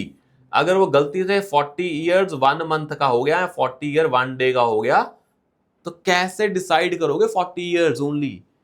40 years लिखा है, तुम लिखो 40 years in generally ओनली, मतलब 40 years, 1 घंटा भी ज्यादा नहीं, 1 मिनट भी ज्यादा नहीं, 1 दिन भी ज्यादा नहीं। तो ये स्टेटमेंट अपने आप में ही गलत है, और ये दोनों फैक्चुअल स्टेटमेंट है, एक गलत होगी और एक सही होगी। यहां पे वर्ड कैन है, ये सही होगा। Among the states in India the highest population is in Kerala. तो आपने देखा कि भाई मैं तीसरी स्टेटमेंट तो गलत करूंगा, तीसरी गलत की तो क्या बचा, 1 2 and 2 and 4। 1 2 and 2 and 4, 2 पक्का ही पक्का है। अगर हमने 1 गलत किया, इसका मतलब क्या है, ये फीमेल नहीं थी, मेल थी। अगर मेल था तो फिर क्वेश्चन पूछा ही क्यों था? क्योंकि क्यूरियोसिटी थी फीमेल, तो पूछा, तो ए लगाऊंगा। और दूसरा, अगर नॉलेज हो तो पता है कि केरला में नहीं, कहां पे जाते हैं सबसे ज्यादा elephants? Elephants are maximum in state of Karnataka. तो ये क्वेश्चन हो जाता डूएबल, क्योंकि आपको ये समझना पड़ेगा कि क्वेश्चन पूछा क्यों होगा। जब यहां पे लिखा है ना कैन बी 12 मंथ्स, 22 मंथ्स, हाँ पॉसिबल है। ओनली वर्ड बोलता है कि उससे कुछ भी ज्यादा कम, और कभी भी ऐसे नहीं होता है कि तुम बताओ कि इतने ईयर तक ही हो पाएगा। उससे 1 घंटा ज्यादा हो गया तो क्या करोगे भाई? थर्ड गलत था और 22 सही था और फोर्थ आपको नहीं भी आता था, तो आप फर्स्ट और फोर्थ में क्या चूज करते हैं? फैक्चुअल है, यहाँ पे केरला की जगह कोई भी स्टेट हो सकती है, और ये लॉजिकल है, या मेल हो सकता है या फीमेल। मेल होता तो पूछते ही क्यों, इसलिए पूछा होगा क्योंकि फीमेल है। तो एग्जामिनर तभी स्टेटमेंट बना रहा है ना किसमें, कि ये दिखाना चाह रहा है कि वैसे पैट्रियार्कल सोसाइटी में कुछ चीजें मैट्रियार्कल भी हैं, जैसे कि एलिफेंट का जो ग्रुपिंग है उसको कौन लीड करता है? फीमेल। तो आप सोचो ना कि क्यों पूछा है ये क्वेश्चन, तो भी हो जाता है। तो answer is going to be A, that is 1 and 2 both are correct. Now let's see the question number 73. Which of the following protected areas are located in Kaveri Basin? चार दिए हुए हैं, इतना तो मैं देख के बता देता हूं, चारों दिए हैं, चारों तो सही नहीं होंगे, नहीं तो फिर क्वेश्चन पूछने का फायदा ही क्या है उसको। तो मैंने चारों तो वैसे ही कांटा मार दिया। अब मैं ढूंढता हूं कौन सा नहीं होगा। भाई मुझे बताएं, Nagarhole is in Karnataka, Wayanad is in Kerala. तो क्या केरला कर्नाटका से कावेरी रिवर जाती है? तो चांसेस है बेसिन भी होगा, तो 1 भी होगा 4 भी होगा। 1 भी है 4 भी है, वो यहां पे नहीं है ना यहां पे, कहां पे बचा? सी पे। तो ठीक है, 3 अपने आप ही हो गया है। अब 2 पे डाउट है, क्या पता चारों सही हो, हम देख लेते हैं 2 भी। तो 2 कहां पे है? पापीकोंडा कहां पे है? Andhra Pradesh. Papikonda is in Andhra Pradesh, Konda is in Andhra Pradesh. तो आंध्र प्रदेश से कावेरी रिवर नहीं जाती है, तो उसका बेसिन भी नहीं होगा। आंध्र प्रदेश ऊपर है, कावेरी रिवर नीचे जाती है, केरला कर्नाटका और तमिलनाडु। तो चांसेस है दूसरा नहीं होगा, बिकॉज वो क्या है? आंध्र प्रदेश में, केरला कर्नाटका तमिलनाडु में, और बाकी 1 3 4 कहां पे हैं? सारे केरला कर्नाटका और तमिलनाडु में। हो गया यहां तक? तो आंसर इज सी। तो इस बेसिस पे भी निकाल देते हैं। आप इस ऐसे नहीं सोचेंगे क्या पता पापीकोंडा में भी कावेरी का कोई ना कोई बेसिन हो, क्या पता कोई और रिवर उसको ज्वाइन कर रही हो कावेरी को, वहां पे बेसिन पे आ जाए, ऐसे नहीं सोचना है। वो चेक ये कर रहा है कावेरी रिवर कौन से स्टेट से जाती है, ये नेशनल पार्क चेक करो कौन से स्टेट्स में आते हैं, कौन सी स्टेट में कावेरी रिवर नहीं जाती, वहां पे कावेरी बेसिन नहीं होगा। वो इस लेवल पे चेक कर रहा है, वो इस लेवल पे चेक नहीं कर रहा है बैठ के कि वो चेक करें कि भाई आप पूरा का पूरा एग्जैक्ट फाइंड करें। लॉजिक से क्वेश्चन करें, नॉलेज से नहीं करें हमेशा। पूछा है with reference to India's biodiversity, Ceylon frogmouth, coppersmith barbet, grey chinned minivet, white throated redstart, और क्या है ये? Amphibians, birds, primates and reptiles. ये सारे बर्ड्स हैं। हमें तो इस नाम से आ जाता है कि हमने बर्ड्स के नाम पढ़े हुए हैं, उनके नाम ही ऐसे होते हैं, जैसे व्हाइट थ्रोटेड रेडस्टार्ट, ग्रे चिंड, ऐसे चिन के थ्रोट के बेसिस पे ऐसे रखे जाते हैं। तो यहां पे रेप्टाइल का कौन सा चिन आ गया भाई, कौन सा थ्रोट आ गया? प्राइमेट्स में जैसे grey chinned minivet, white throated redstart, primates में थ्रोट, हाँ इसमें हो सकता है, रेप्टाइल तो नहीं है। पर हमने बर्ड से एसोसिएट किया, हमने ऐसे बर्ड्स के नाम सुने हैं, ऐसे हमने कभी प्राइमेट्स के नाम नहीं सुने थे, ना हमने कभी एम्फीबियन के नाम सुने थे, तो हमने तो ये मारा। पर अगर आपने ऐसे स्पीशीज पढ़ी हुई है कि हाँ बर्ड्स के नाम ऐसे होते हैं, अगली बार कुछ ऐसा ही नाम आए कि रेड चिंड मिनीवेट, तो क्या लगाओगे? बर्ड ही मानोगे ना। तो अगर आपने बर्ड्स के नाम सुने हो तो आपने ऐसे नाम बर्ड्स के सुने हैं, कभी प्राइमेट्स के नहीं सुने, कभी रेप्टाइल्स के नहीं सुने हैं, ना कभी एम्फीबियंस के सुने हैं। तो बर्ड बेटर वर्ड क्या है? इसका आंसर क्या है? बर्ड्स। नॉलेज बेस्ड भी है, और आप इसको इटिमोलॉजी से या वर्ड एसोसिएशन से कर सकते हैं कि आपने कभी भी ऐसे पहले बर्ड सुना हो, उसके बेसिस पे किया। अगला है विच one of the following, next is which one of the following is well known. National park के बारे में पूछ रहे हैं या वाइल्ड लाइफ सेंचुरी के बारे में। Which one of the following protected area is well known for the conservation of a subspecies of a Indian swamp deer, that is barasingha, that thrives well on hard ground and is exclusively graminevorous। जिसने सुना हो कि बारासिंगा कहां मिलता है? मध्य प्रदेश में। तो मानस कहां पे है? मध्य प्रदेश में नहीं है। मधुमलई मध्य प्रदेश में नहीं है। ताल छपार डी ए कहां है? मध्य प्रदेश में। और कहानाई इसके लिए फेमस है, ताल छपार कहीं और है। तो आपको समझ में आया, मानस और जो हमारा मुदुमलई है ये मध्य प्रदेश में नहीं है। और जो बारासिंगा मिलते हैं, अगर आपको ये भी पता होता है कहां मिलते हैं, प्रोटेक्टेड एरिया छोड़ दो, आपको स्टेट भी पता होती तो भी आंसर आ जाता। तो आपने बारासिंगा कौन सी स्टेट में पढ़ा? मध्य प्रदेश में। और मध्य प्रदेश में कौन सा नेशनल पार्क है? तो ऐसे इनडायरेक्ट लिंकेज से पहुंचोगे आप, आपने नहीं कभी पढ़ा होगा। और Kanha national park is famous for barasingha, वो बात अलग है, अब आपको पता लग गया है। पर आपने सोचा स्वैम्प डियर मध्य प्रदेश में मिलते हैं, और मध्य प्रदेश का कौन सा नेशनल पार्क दिख रहा है मुझे ऑप्शन में? कान्हा।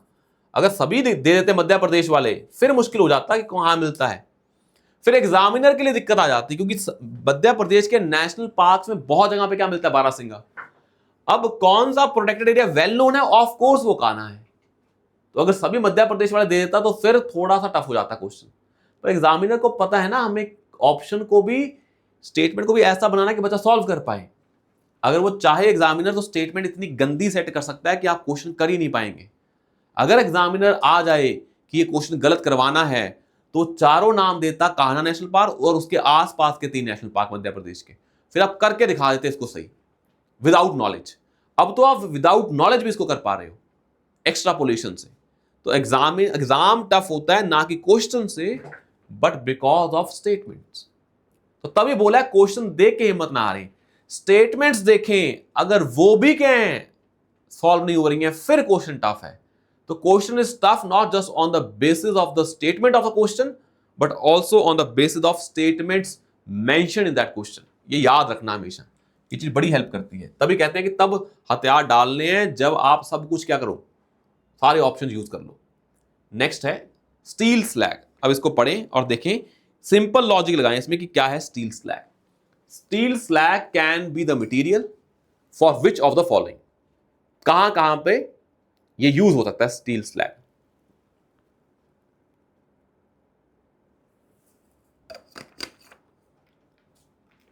पहले मुझे बताएं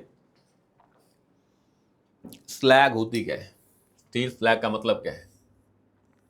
स्लैग होता है जो वेस्ट निकलता है। अब वेस्ट को, स्टील के स्लैग के वेस्ट को, अब मुझे सिंपली बताएं वेस्ट को तुम कहां कहां यूज कर सकते हो। स्टील की इंडस्ट्री से जो वेस्ट निकला उसको तुम कहां यूज कर सकते हो। प्रोडक्शन बना सकते हो, सीमेंट बना सकते हो, प्रोडक्शन ऑफ सीमेंट वेस्ट ही है भाई। कंस्ट्रक्शन ऑफ बेस रोड, अगर आप सीमेंट बना सकते हो तो रोड बना सकते हो, अगर रोड बना सकते हो तो क्या बना सकते हो, सीमेंट बना सकते हो। दोनों सेम सेम थी लग रही है दोनों स्टेटमेंट्स। तो स्टील स्लैग से अगर आप तुम बेस रोड बना पा रहे हो तो उससे तुम सीमेंट का प्रोडक्शन भी कर सकते हो। स्लैग वेस्ट होता है ना, बस ये समझो, steel slag is waste. Slag is basically जो वेस्ट निकलता है किसी भी इंडस्ट्री में। तो 1 and 3 are correct. Improvement of agricultural soil, भाई स्टील स्लैग वेस्ट है। अब एग्रीकल्चर सॉइल में इंप्रूवमेंट करनी है तो स्लैग में कुछ ऐसी चीजें होंगी जो सॉइल में नहीं होंगी। Nutrients in the terms of, मान लो आपको सॉइल में कुछ चीजें ऐड करनी है जिसमें वो डेफिशिएंट है, तो क्या स्लैग वेस्ट में कुछ वो मिल जाएगा, मिल जाएगा। आपको ये नहीं सोचना कि स्टील स्लैग में क्या क्या होता है, बस ये सोच steel slag is a waste that is produced while the production of steel. अब उस वेस्ट का कहां कहां यूज हो सकता है, उसका यूज हर जगह हो सकता है। कैसे बोलोगे कि नहीं मैं इससे रोड नहीं बना पाऊंगा, बना ले वेस्ट से रोड। कौन कहता है कि स्लैग से प्रोडक्शन ऑफ सीमेंट नहीं होगा, बन सकता है सीमेंट। सीमेंट नहीं बनेगा तो उसके प्रोडक्शन में हेल्प तो कर देगा। इंप्रूवमेंट ऑफ एग्रीकल्चर सॉइल, हाँ स्लैग में कुछ ऐसी चीजें होंगी अच्छी, वेस्ट में सारी चीजें खराब तो ना होती, कोई अच्छी चीज भी होती है, वो तुम एग्रीकल्चर में सॉइल में अमेंडमेंट कर दोगे। तो आंसर इज डी। बस स्लैग, स्टील स्लैग में क्या होता है आपको जानना भी नहीं है। वेस्ट है, वेस्ट को तुम कहां यूज कर सकते हो। कॉमन सेंस लगाएंगे तो waste can be use in multiple area. Common sense लगाएंगे तो वेस्ट का यूज हर जगह हो सकता है। और इसका आंसर तुम लगाओगे भी डी। तुम कैसे कहोगे कि नहीं मैं इससे प्रोडक्शन ऑफ सीमेंट में, आपको सीमेंट बनाना है, आपने स्लैग थोड़ा सा डाल दिया as a material, common material है, मेजर मटेरियल कुछ पूछा उन्होंने, रोड बनानी है थोड़ा सा स्लैग डाल दिया, एग्रीकल्चर सॉइल में इंप्रूवमेंट करनी है थोड़ा सा स्लैग डाल दिया। तो स्लैग में कुछ अच्छी चीजें भी होंगी जो तुम यूज भी कर सकते हो इन चीजों में, तीनों चीजों में। अब यह है which of the following are the most likely places to find the musk deer in its natural habitat. कहां मिलता है हमें मस्क डियर। अपना ये क्वेश्चन डुएबल नहीं था अनलेस और अनटिल आपको ये पता हो कि मस्क डियर कहां मिलता है। नॉर्थ इंडिया में, नॉर्थ ईस्ट में नहीं, नॉर्थ इंडिया मतलब उत्तराखंड में मिलता है। तो आपको वहीं से समझ में आ जाता कि मानस तो असम में, उत्तराखंड में नहीं है, पर ये नहीं पता था फिर नहीं कर पाओगे आप। और कृष्णपुर भी उत्तराखंड में नहीं है, तो बचा क्या, ये दोनों कहाँ पे है, गंगोत्री भी उत्तराखंड में है और आस्कोट भी वहीं पे है, दोनों आसपास ही हैं, दोनों उत्तराखंड में हैं, तभी दोनों क्या आंसर है, 1 और 2 आंसर। तो ये क्वेश्चन तभी होता अगर तुम्हें एटलीस्ट ये पता होता कि मस्क डियर जो है कौन सा सबसे इंपॉर्टेंट सेंचुरी है, आस्कोट, तो आपको लगता है उत्तराखंड में तो मिलता ही मिलता है। अगर आपको ये कभी सुना होता कि Askot wildlife sanctuary is famous for musk deer, आपको समझ में आया था वो उत्तराखंड में है, और जो उत्तराखंड के आसपास कौन सी है, गंगोत्री। तो अगर इनमें से दो सही हैं तो मैं वहां आस्कोट में मिलता होगा और असम में, या आस्कोट में और गंगोत्री में, ये दोनों आसपास हैं, जहां चांसेस मिलने के ज्यादा हैं rather देन दिस और दिस। तो ये दोनों आसपास में हैं तो ये दोनों क्या होंगे, सही होंगे, 1 और 2। और एटलीस्ट एक चीज तो पता होती है ना कि उत्तराखंड में मिलते हैं या आस्कोट में मिलते हैं, तो आंसर आ जाता है इसका। ये सुने कि आस्कोट में मिलते हैं उत्तराखंड में, एक मानस में मिलते हैं असम में, और उत्तराखंड के गंगोत्री में नहीं मिलते हैं। भाई जो चीज आसपास है वहां ज्यादा मिलेंगे या दूर ज्यादा मिलेंगे, तो कॉमन सेंस वहां पे आ जाती है। पर एक नॉलेज बेस तो पता होना चाहिए था, तभी आपका आंसर क्या आता है इसमें, ए आता। नाउ क्वेश्चन इज 78 कि रूरल रोड कंस्ट्रक्शन में the use of which of the following is preferred. Rural road construction में किसका प्रेफर करेंगे अगर हमें इन्वायरमेंट सस्टेनेबिलिटी को ध्यान में रखना है। रूरल रोड कंस्ट्रक्शन में इनमें से क्या यूज करेंगे अगर हमें ध्यान में क्या रखना है, इन्वायरमेंट सस्टेनेबिलिटी या फिर कार्बन फुटप्रिंट को कम करना है। अभी कॉपर स्लैग का मतलब क्या होता है, स्लैग क्या होती है, waste. If you are using a waste it means it is the environment friendly, बिल्कुल। जियो टेक्सटाइल नाम से क्या है, ये जो चीज होती है जियो टेक्सटाइल्स, ये पॉजिटिव इंपैक्ट्स हैं। आपको रोड बनानी है, आप जियो टेक्सटाइल्स यूज करो। अब ये जिसने टर्म पढ़ी होगी तो वो उसे पता होगा ये क्या होती है, क्लाइमेट फ्रेंडली। नहीं पढ़ा फिर भी छोड़ दो, चलो। पोर्टलैंड सीमेंट यूज कर रहे हो, मतलब सिंपल सीमेंट यूज कर रहे हो, तो सीमेंट कभी इन्वायरमेंट सस्टेनेबल है? इसको बनाने में तो क्या लगती है, इलेक्ट्रिसिटी, तो कार्बन फुटप्रिंट तो कम नहीं होगा, बढ़ेगा। तो आपने फिफ्थ तो वैसे कांटा मार दिया कि सीमेंट का तो यूज करना ही नहीं है, और 1 सही है, तो आंसर क्या बचा, 1, 2 एंड 3। और दूसरा ये सोच लो, कोल्ड मिक्स asphalt टेक्नोलॉजी और hot mix asphalt technology. Hot mix में यू यूज इलेक्ट्रिसिटी, तो ये क्लाइमेट फ्रेंडली नहीं होगा, तो कोल्ड वाला होगा, तो 4 कट गया। और तो क्या बचा, 1, 2 एंड 3, तो आंसर क्या है, A 1, 2 and 3। Geo textiles are basically क्या होती हैं, आपने रोड बनानी है, रोड बनाने से जियो टेक्सटाइल का फंडा क्या होता है, वो टेक्सटाइल्स हैं जो अर्थ पे, मतलब आपने रोड पे क्या लगा दी, टेक्सटाइल लगा दी। अब टेक्सटाइल आप मतलब कपड़े भी आप वियर करते हैं, क्लोथ्स, अगर रोड को भी कपड़े पहना दें तो जियो टेक्सटाइल बन गई। अब रूरल रोड प्रोडक्शन में अगर हम जियो टेक्सटाइल का यूज करेंगे तो उससे आपको सीमेंट का यूज नहीं करना है, तो उस सेंस में आपको सीमेंट का प्रोडक्शन कम हो जाता है, यूज कम हो जाता है, उस सेंस में जियो टेक्सटाइल्स आर मोर बेनिफिशियल। जो जियो टेक्सटाइल से कार्बन फुटप्रिंट कम ही होगा। नहीं भी पता तब भी आंसर क्या है, 1, 2, तो पक्का ही आंसर क्या बचा, 1, 2 एंड 3। तो जियो टेक्सटाइल पे वैसे भी बाद में क्वेश्चन आया हुआ है पीवाईक्यूज में। अब पांचों में से अगर पांचों चीजें पढ़ी हैं, आपको पता जियो टेक्सटाइल मुझे नहीं आती थी, आपने जाके सर्च किया क्योंकि ये पीवाईक्यू है, और इस पे अगर नेक्स्ट टाइम क्वेश्चन आता है तो वो गलत नहीं होना चाहिए। कैसे बनती है जियो टेक्सटाइल्स, क्या इनके फायदे हैं, क्या नुकसान, वो आते हैं। कोई भी नई टेक्नोलॉजी के पूछे जाते हैं क्या फायदे हैं क्या नहीं नुकसान होते हैं, हमें पता है गुड टेक्नोलॉजी मतलब उसके गुड बेनिफिट्स, मतलब अच्छे benefits, negative technology negative points, new technology positive points, old technology negative points. ये फंडा हम अप्लाई करते होते हैं क्वेश्चन सॉल्व करने में, आगे भी हम करेंगे आज। पर मेन चीजेस क्या होती है जियो टेक्सटाइल, ये जाके पढ़ लेना ताकि कल को क्वेश्चन आए तो हमारा गलत नहीं होना चाहिए। Now the next question is question number 79। अब भाई क्वेश्चन है सिंपल स्टेटमेंट्स है 3, बताओ इनमें से कौन सी सही है। पहली है coal ash contains arsenic, lead and mercury. Coal की ऐश में आर्सेनिक, लेड और मरकरी में से क्या होता है, मुझे एक चीज बताएं। अगर मैं बोलता हूं आर्सेनिक नहीं है, कौन सा coal, different types of coal different area से निकलते हैं, यह बताना कि उनमें मरकरी, आर्सेनिक और लेड नहीं होगा, ना होगा, वो चीज लॉजिकल नहीं है। कुछ तो हो सकता है कम अमाउंट में, कौन से वाला कैसा, तो होने के चांसेस क्या है, ज्यादा है। ना होने के चांसेस क्या है, इलॉजिकल है, तो होने के चांसेस लॉजिकल है। Coal fired power plants releases sulphur dioxide and oxides of nitrogen into atmosphere. Coal fire plants हैं, प्लांट्स, अगर कोल फायर प्लांट्स है तो कोल में क्या होता है, अगर कोल होगा, अगर कोल है तो कोल किससे बनता है, लिविंग से, डेड लिविंग बीइंग से। उनमें क्या होती है, नाइट्रोजन भी होते हैं, यूरिया भी होता है, और सल्फर भी होता है, तो ये दोनों निकलेंगे उससे। High ash content is observed in coal. अब देखें, पहला सही है, दूसरा सही है, अगर दोनों सही हैं तो आंसर अपने आप क्या है, डी, दैट इज 1, 2 एंड 3। तो इंडिया के कोल में हाई ऐश कंटेंट मिलता है, और ऐश में क्या होता है, ज्यादा पोल्यूटिंग है इंडिया का कोल। बायोचार बड़ी इंपॉर्टेंट टर्म है, अगली बार कोई पेपर में आए तो इसको पढ़ के जाना है, ये टर्म बड़ी इंपॉर्टेंट है बायोचार। ये पॉजिटिव टेक्नोलॉजी है, इसके इंपैक्ट्स भी क्या होंगे, पॉजिटिव या नेगेटिव, पॉजिटिव होंगे। तो जो भी पॉजिटिव चीजें लिखी हैं वो सारी पॉसिबल होंगी, नेगेटिव है तो उसे हम क्रॉस करते हैं। Biochar can be use as a part of the growing medium in vertical farming. Can be use as a growing medium, हाँ तो क्यों नहीं करेंगे भाई, फार्मिंग में तभी तो बनी होगी। अगर यूज कर ही नहीं पाते तो क्यों बनाई थी हमने बायोचार, पॉजिटिव चीज है तो यूज तो कर ही पाएंगे, सिंपल है, ग्रोइंग मीडियम, उससे क्या होगा क्या नहीं होगा वो तो पूछा ही नहीं है। When biochar is a part of growing medium, it promotes the growth of nitrogen fixing microorganisms. हाँ, कोई चीज पॉजिटिव है उससे क्या होगा, पॉजिटिव चीज होगी। When biochar is a part of growing medium, it enables the growing medium to retain water, positive बात है, for longer time। तो आंसर क्या है इसका, 1, 2, 3 and 1, 2 and 3, answer is D is the answer. When biochar is a part of growing medium, दोनों चीजें अच्छी हो रही हैं, काम खत्म, हम लगा के आएंगे आंसर डी। यूपीएससी जो मर्जी दे, हमें कुछ लेना देना नहीं है, हम इसका आंसर डी लगा के आएंगे। वही फंडा, new technology, good thing, good impacts.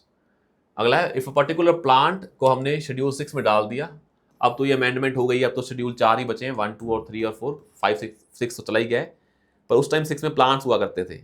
और जो वाइल्ड लाइफ प्रोटेक्शन एक्ट है उसमें क्या होता है, plants, such a plant can not be cultivated in any circumstances, ये क्या बात बनी, जीएम प्लांट है, ये क्या बात बनी। Such a plant is invasive and harmful to the ecosystem, invasive and harmful to the ecosystem. भाई हमने ना वाइल्ड लाइफ प्रोटेक्शन एक्ट में हम एनिमल्स को प्रोटेक्शन देते हैं कि एनिमल्स को कैसे बचाया जाए, क्योंकि एनिमल्स को बचाना बड़ा इंपॉर्टेंट है, किसके लिए, नेचर के लिए, इकोसिस्टम के लिए। सेम कुछ प्लांट्स होते हैं, हम वो प्लांट्स डेंजरस होते हैं इकोसिस्टम के लिए। तो अगर कोई प्लांट्स नॉर्मल है, आप बिना पूछे उगाए, जो यहाँ लिस्ट में रख दिए, उसको कल्टीवेट करने से पहले पूछना पड़ता है। तो इसका आंसर क्या, ए। ये थोड़ा ना वो जीएम प्लांट है। वाइल्ड लाइफ प्रोटेक्शन एक्ट में चीजें वाइल्ड चीजें होती हैं, मतलब कहने का मतलब जीएम प्लांट होगा वो यहाँ पे क्यों होगा, हम बात कर रहे हैं कोई प्लांट के बारे में, उस प्लांट को तुम उगा ही नहीं सकते हो, या वो प्लांट इन्वेजिव है, नहीं। हम इस लिस्ट में वो रखते हैं, वो प्लांट रखते हैं जिनके नेगेटिव इंपैक्ट पड़ेंगे, तो उसको कल्टीवेट करने से पहले पूछना पड़ता है, licence is required to cultivate that plant. अगर वो नॉर्मल प्लांट है फिर तो लाइसेंस देने की जरूरत भी नहीं है, क्योंकि हम उन चीजों का लाइसेंस दे रहे हैं जिसके कारण नेचर पे इंपैक्ट पड़ रहा है, तो उसको रेगुलेट किया जाता है, ये समझ ले बस। अब तो ये है ही नहीं है। With reference to the period of Gupta dynasty in ancient history, the towns Ghantasala, Kadura and Chaul, ये कौन से टाउन्स हैं। ऑफ कोर्स जो ऑप्शन में लिखा हुआ है वो क्या लिखा हुआ है, ये पहले भी हमने पढ़ा हुआ है। With reference to the period of Gupta dynasty, the ancient India towns Ghantasala, Kadura and Chaul are well known for, word यहाँ पे पोर्ट्स लिखा है तो हम क्या मारेंगे, पोर्ट्स। ये है भी क्या, पोर्ट्स। आपको जब भी ऑप्शन में पोर्ट्स दिख जाए तो आंसर पोर्ट्स होता है, कॉइन दिख जाए कॉइन होता है, ये हमने पहले भी पढ़ा हुआ है, सेम टेक्निक हमने यहाँ पे अप्लाई किया है। नॉलेज बेस पे कर लेते हैं, चौल वर्ड से या घंटाशाला जो पढ़ते हैं, एक भी पता होता तो यहां से आंसर आ जाता। तो नॉलेज के बेस पे कर लें, यहाँ जो हमने पता है कि हमारे कुछ थीम्स हैं जो यूपीएससी पूछती है, तो ये पोर्ट्स बड़े इंपॉर्टेंट है, घंटाशाला, चौल और कदूरा। अगला है 83, what are the advantages of zero tillage agriculture. कुछ अच्छी चीज है, पॉजिटिव चीज है, इसके इंपैक्ट्स भी क्या होंगे, पॉजिटिव होंगे। तो पॉजिटिव चीज के इंपैक्ट्स भी पॉजिटिव हैं, तो देखते हैं कौन सी पॉजिटिव चीजें की गई हैं। तो पॉजिटिव चीज देखते हैं, sowing of wheat is possible without burning the residue of previous crop, stubble burning नहीं करनी है आपको, अच्छी चीज है, positive. Without the need for nursery of seed plant saplings, direct plantation is possible, तो अच्छी चीज है, पहले वहां नहीं जाओगे, डायरेक्टली यहां चले जाओ। कार्बन सिक्वेस्ट्रेशन हो रही है सॉइल में, बिल्कुल। जब तुम टिलेज नहीं कर रहे हो, सॉइल को नहीं क्या कर रहे हो, खोद रहे हो, तो कार्बन वहीं पे स्टोर रहेगी, तो वैसे ही समझ में आता है। और यहाँ तीनों चीजें पॉजिटिव हैं, तो आंसर भी क्या होगा, 1, 2 एंड 3। तो हमने बस ये सिंपल लॉजिक लगाया, कोई पॉजिटिव टेक्नोलॉजी, उसके इंपैक्ट्स भी पॉजिटिव होंगे। अगर कोई नेगेटिव इंपैक्ट्स लिखे हुए हैं वो गलत हो जाएंगे, पॉजिटिव इंपैक्ट सही हो जाएंगे। लॉजिक भी यही बोलता है, जीरो टिलेज से क्या होता है, आपको सॉइल को टिल ही नहीं करना है। तो अगर आप टिलेज करनी ही नहीं है आपको, तो फिर आपकी कार्बन क्या होगी, सिक्वेस्टर हो जाएगी, कार्बन रिलीज नहीं होगी, कहां से, सॉइल से, because soil is an important source of carbon release, तो वो नहीं होगा। जो जीरो टिलेज करनी है तो आपको कुछ पुराना रेजिड्यू है उसको आग लगाने की भी जरूरत नहीं है, और फिर आपको नर्सरीज में जाने की भी जरूरत नहीं है, डायरेक्टली वहां पे प्लांट कर दोगे। नेक्स्ट है according to India's policy on biofuels, which of the following can be used as raw materials for the production of biofuels? Biofuel बनाने के लिए which can be used as raw materials as per India's policy। अगर India की policy ना पूछते फिर तो तुम बायोफ्यूल बनाने के लिए जो भी सामान डालना है डाल दो, वीट राइस जो भी डालना है डाल दो। बायो मतलब जिसमें क्या होना चाहिए, बायो चीज होनी चाहिए, वो उसे फ्यूल बन जाएगा। पर पॉलिसी में क्या लिखा होगा भाई, नेशनल पॉलिसी ऑन बायोफ्यूल में लिखा हुआ किन किन को यूज कर सकते हो। मतलब हम उन रिसोर्सेज को यूज नहीं करेंगे जिसकी पहली स्कार्सिटी है। जैसे मान लो हम बोल रहे हैं horse gram is a pulse, और पल्सेस हम पैसे पहले ही इंपोर्ट करते हैं। आप उससे क्या बना रहे हो, बायोफ्यूल कर तुम इंपोर्ट रहे हो, तो ये तो क्यों लागू करेंगे हम। रोटन पोटैटोस खराब हो चुके हैं बिल्कुल, डैमेज वीट ग्रेन बिल्कुल सही, 2 भी सही है 5 भी सही है। 2 5 कहां पे है, यहां पे भी नहीं है, यहां पे भी है, यहां पे भी और यहां पे भी है, पर पता लग गया हमें हॉर्स ग्राम तो नहीं होगा, 4 काट दो। आंसर क्या आ गया 1 2 5 एंड 6, 1 2 5 एंड 6। अब हमने देखा ग्राउंड नट सीड भी अलाउड नहीं है, क्योंकि ये भी क्या है, फूड ग्रेन की तरह यूज होते हैं। शुगर बीट क्योंकि शुगर तो हमारे पास बहुत है, कसावा भी। तो 1 2 5 एंड 6, 1 2 5 एंड 6। तो ना तो 3 ना ही 4, दोनों में क्या है पल्सेस और ग्राउंड नट्स, ये नहीं अलाउड है। मतलब बायोफ्यूल पॉलिसी में ये बोला है कि जो चीजें हमारी क्या है एडिबल चीजें हैं उनको भी यूज नहीं करेंगे, जो वेस्ट हैं या जो बहुत ही ज्यादा हैं जो फूड सिक्योरिटी पे इंपैक्ट नहीं डाल रही, जैसे कि शुगर केन नहीं शुगर बीट, तो उस सेंस में आप कर सकते हो। शुगर केन को यूज करते हैं किसके लिए, जो हम बनाते हैं अपनी शुगर के लिए, वो हमारे पास पहले ही बहुत ज्यादा है, तो हम शुगर बीट अलाउ कर देते हैं। अगर यही पता कर लेते ना कि 3 और 4 तो मैं अलाउ नहीं करूंगा, आंसर वैसे ही आ गया था 1 2 5 एंड 6, तो ये क्वेश्चन वैसे ही हो जाता। जैसे ये लिखा ना चुकंदर, शुगर बीट क्या होती है, चुकंदर। आप कहेंगे चुकंदर मैं खाता भी हूं, एज अ सैलड में खाते हो, सड़ा आलू, क्षतिग्रस्त गेहूं, तो ये दोनों तो हो ही गए हैं। चुकंदर में, मूंगफली के बीज में और कुल्थी में, हॉर्स ग्राम में आपको डाउट आ सकता था। आप सोचो कि चुकंदर का भी हम क्यों अलाउ करेंगे, तो आप सोच सकते हो चुकंदर क्यों अलाउ करेंगे, पर आप सोचोगे हाँ ये तो पक्का है कि मैं 4 तो अलाउ नहीं करूंगा। 4 जैसे आपने अलाउ नहीं किया, आंसर वैसे ही आ गया क्या 1 2 5 एंड 6। तो sometimes in options you have to choose the better one. तो आपने देखा कि शुगर बीट भी है, हॉर्स ग्राम भी है, पर कौन सी चीज हम ज्यादा इंपोर्ट कर रहे हैं, हॉर्स ग्राम या चुकंदर। और भाई फूड सिक्योरिटी अलग चीज है, न्यूट्रिशनल सिक्योरिटी अलग चीज है, पल्सेस से न्यूट्रिशनल सिक्योरिटी भी आती है। तो आप इंडिया की पॉलिसी को देखेंगे तो ये गवर्नमेंट अगर इसको अलाउ कर रही है तो गवर्नमेंट ही पागल है, इसको अलाउ करिए गवर्नमेंट पागल नहीं है। चुकंदर का यूज तुम कर रहे हो खाने में, पर क्या वो उसको इंपोर्ट कर रहे हैं बहुत ज्यादा, क्या हमारी फूड सिक्योरिटी को थ्रेट है उससे। तो दोनों में बेटर ऑप्शन कौन सा है, ये नहीं होगा, ये हो सकता है। अगर दोनों में से चूज करना हो तो वो आप करेंगे। तो जब भी कभी पेपर में आए कि ये भी हो सकता है और ये भी, तो फिर एक लॉजिक और लगाएं कि दोनों में से कौन सा ज्यादा ना होने के चांसेस हैं, तभी ये माइंडसेट काम करता है अच्छे से। विच one of the following statements best describes the term social cost of carbon. अगर उसको मेजर करें मॉनेटरी वैल्यू में, क्या होती है social cost of carbon. Long term damage done by a ton of CO2 emissions in a given year. Long term damage done by a ton of CO2 emissions in a given year. Requirement of fossil fuel for a country to provide goods and services to citizens. भाई social cost मतलब carbon के कारण कैसे society पे negative impact पड़ रहा है, goods and services की बात ही नहीं हो रही है। Climate, refugee to adapt to live in a new place, social cost, refugee की कॉस्ट नहीं, इंडिविजुअल पर्सन की कॉस्ट नहीं। सोशल कॉस्ट ऑफ कार्बन मतलब कार्बन की cost on society at large, and which is mentioned in option number A. Not a impact of carbon on a individual as a refugee और as a person, वो नहीं है इसका मतलब। पढ़ के देखेंगे, इटेमोलॉजी से, वर्ड एसोसिएशन से निकाल पाएंगे। अगला है 86 नंबर क्वेश्चन। तो चीजें एटिमोलॉजी से हो रही है ना। पिछला क्वेश्चन पढ़ेंगे 85 समझ में आ जाएगा। ऐसे हमने बहुत सारे क्वेश्चन पहले पढ़े हैं। अब अगर यूपीएससी में कभी ऐसा क्वेश्चन आया कि स्टेटमेंट का मतलब क्या है, इस टर्म का मतलब क्या है, अपने आप निकल जाएगा आपको, आपको सोचने की जरूरत भी नहीं है।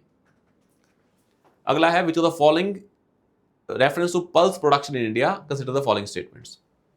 Black gram can be cultivated as both kharif and rabi crop. भाई कोई भी क्रॉप है उसको तुम खारिफ और रबी दोनों कर सकते हो ना। ऑफ कोर्स किसी कैन बी कल्टिवेटेड, भाई ये बोले it is cultivated as a kharif crop, majorly as kharif crop, तो हम माने क्या इसको हम खारिफ और रबी में कर सकते हैं? हाँ, जब मर्जी करो भाई। रबी में करोगे तो आपको मान लो खारिफ क्रॉप हुई तो रबी में प्रोडक्शन कम होगी, आपको एक्स्ट्रा एफर्ट लगाने पड़ेंगे। तो तुम जब मर्जी कल्टीवेट करो, सर्दी में गर्मी में। ये तो ना करें इस आपने रबी में कल्टीवेट की, प्रोडक्शन नहीं आई, कल्टीवेट तो कर दी ना, कम आई, खारिफ में ज्यादा आ गई, तो कौन रोक रहा है आपको कल्टीवेट करने से खारिफ और रबी में? It can be cultivated in both years, in the both seasons. Production जो मर्जी हो, इसने लिखा है कि कौन से में ज्यादा होती है, ये बोला उसने, या किस में ज्यादा करने से प्रोडक्शन ज्यादा होती है, सिंपल लिखा है। तो कोई भी क्रॉप को तुम दोनों में उगा सकते हो, इसमें दिक्कत क्या है? Green gram alone counts for nearly half of pulse production, मतलब 50% कह रहे हैं green gram. In the last 3 decades, while the production of Kharif pulses increased, the production of Rabi has decreased. खरीफ की बढ़ गया, रबी की डिक्रीज हो गई है। भाई मुझे बताएं, अगर हमारी पल्सेस खारिफ में हैं, जो अब खारिफ में आपको पता है ना, खारिफ में जो होती हैं उसमें टेम्परेचर ज्यादा होता है, अब टेम्परेचर और ज्यादा बढ़ रहा है,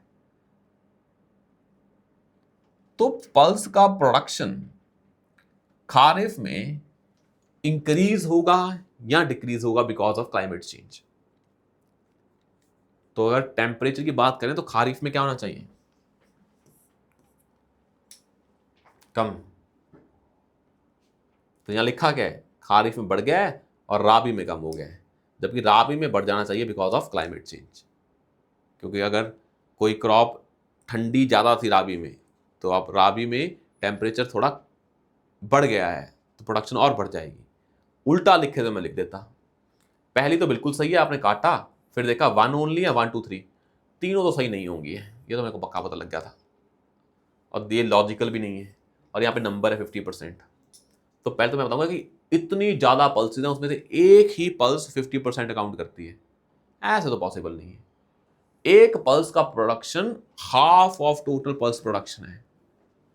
इतनी ज़्यादा पल्सेज हैं और सभी इक्वल वेटेज की हैं, काली दाल येलो दाल खाते हैं, सभी इक्वल प्रोडक्शन की हैं। किसी कोई ऐसा नहीं है कि एक ही दाल ज़्यादा मिलती है। आप घर पे जाएंगे किसी घर में, अपने घर में खुद में, सभी दालें बड़ी होती हैं। अगर ऐसा होता कि एक दाल 50% है, बाकी क्या है, सारी जो है दालें 50% हैं, तो फिर वही दाल आपको ज़्यादा मिलती, बाकी तो बहुत ही कम मिलती। तो ये तो लॉजिकली नहीं सही बैठ रहा है, और ये भी नहीं सही है। तो आंसर क्या है इसका? 1 only is the answer.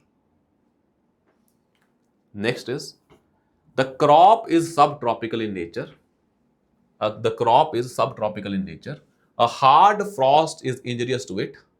It requires at least 110 frost free days. यहीं से हो जाता। जो भी क्रॉप में ये वर्ड होता है कि ये किसको डेंजरस है, किसको लेके डेंजरस है, मतलब किस चीज से लेके ज्यादा इंपैक्ट होती है, फ्रॉस्ट, वो एक ही है, कौन सी? ब्लैक कॉटन सॉइल होती है ना, वो आप की well drained soil capable of retaining moisture is ideally suited for cultivation. तो आपने सब ट्रॉपिकल भी है, तो आपको समझ में आएगा कौन सी क्रॉप है जो फ्रॉस्ट को लेके इंजीरियस है, वो है, और 210 फ्रॉस्ट फ्री डेज हम इसी में पढ़ते होते हैं कॉटन में। तो आंसर इज ए। तो एग्जैक्ट पूरी जो रिक्वायरमेंट्स हैं आप ऐसे ही पढ़ते होते हैं, 210 फ्रॉस्ट फ्री डेज, तो वही टेप दी इन्होंने एनसीईआरटी से, काम खत्म। 88 का आंसर। तो कई चीजें ना बड़ी आप बुक्स में पढ़ते हैं, एग्जैक्ट टापी हुई हैं, तो फिर आपको तो उसमें तो कोई डाउट आना ही नहीं चाहिए। With reference to solar water pumps, consider the following statements. Solar power can be used for running the surface pumps but cannot be used for submersible pumps. This but not this. भाई solar power से energy आती है, energy से आप जो मर्जी pump चलाएं, चाहे वो सबमर्सिबल हो चाहे वो सर्विस हो, क्या बात है ये? Solar power can be use for running the centrifugal pumps and not the piston pumps. भाई सोलर पावर से एनर्जी आएगी, फिर जो मर्जी पंप चलाएं, चाहे पिस्टन पंप चाहे सेंट्रीफ्यूगल, एनर्जी से घूमना है उसको। दोनों क्या है? गलत है। अगर दोनों स्टेटमेंट गलत है तो आंसर क्या होगा हमारा? Both are incorrect, neither 1 and 2 are correct, तो answer is D. This but not this, simple logic लगाए ना आपने, सोचा कि मैंने तो कोई पढ़ा ही नहीं पंप के बारे में, छोड़ के चले गए। ये तो पढ़ा सोलर एनर्जी क्या होती है, एनर्जी होती है। अब उसे जो पंप चलाना है चलाएं, सेंट्रीफ्यूगल, पिस्टन वाला, अंदर वाला, सबमर्सिबल, सरफेस वाला, जो मर्जी करें, उसने एनर्जी देनी है सोलर पावर ने, तो और तो ना कुछ करना है उसको। 89, अब इसको पढ़ लें।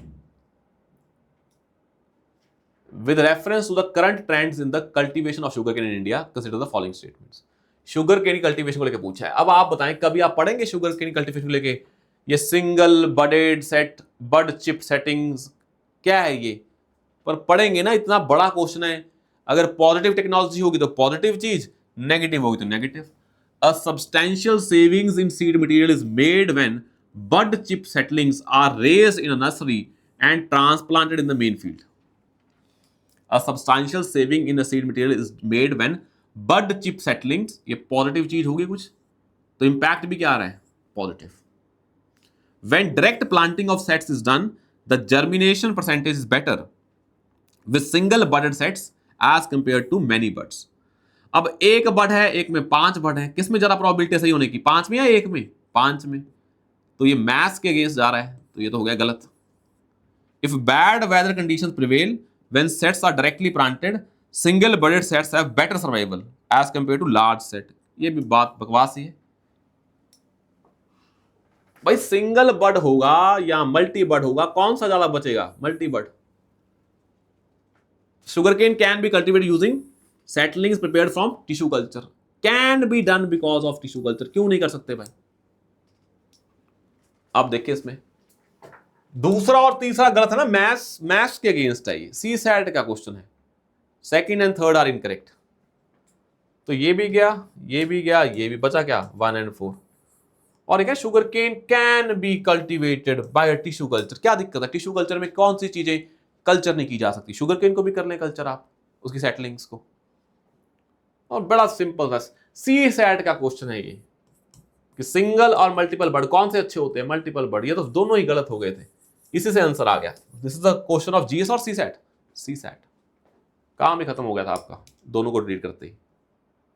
इन the context of India which of the following are considered to be practices of eco friendly agriculture, कौन कौन सी चीजें इको फ्रेंडली एग्रीकल्चर हैं, जो इन्वायरमेंट पे इंपैक्ट नहीं डालती हैं, उनको प्रमोट करती हैं अच्छे इन्वायरमेंट को। पहला है क्रॉप डाइवर्सिफिकेशन, हाँ डाइवर्सिफाई कर लेंगे तो अच्छा है वो, उससे सॉइल खराब नहीं होती है। लेग्यूम इंटेंसिफिकेशन करेंगे तो अपने आप क्या होगी, नाइट्रोजन फिक्सेशन हो जाएगी, तो ये भी अच्छी चीज है और ये भी अच्छी चीज है। टेंसियोमीटर यूज और वर्टिकल फार्मिंग हमें नहीं पता, पर पहले दोनों अच्छी चीजें, हमने गांटा मार दिया 1 2 3 एंड 1 2 3 4, तो ये तो अपने आप सही हो गया है। वर्टिकल फार्मिंग में क्या है, वो इको फ्रेंडली है।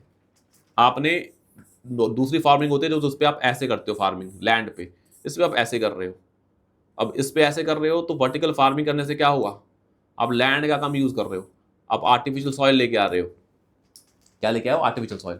तो आपने इतने बड़े लैंड पे कल्टीवेशन करनी थी, आपने वो काट के वर्टिकल कर दी, जो होती है ना कि आपकी हाई राइज बिल्डिंग है, वैसे हाई राइज फार्म है आपका। जब हाई राइज फार्म करोगे फिर आप नेचुरल सॉइल यूज नहीं करोगे, आप आर्टिफिशियल सॉइल डालोगे, यहाँ नीचे सॉइल उठा के यहाँ डालोगे, आपने सॉइल लैंड से ली यहाँ पे डाली।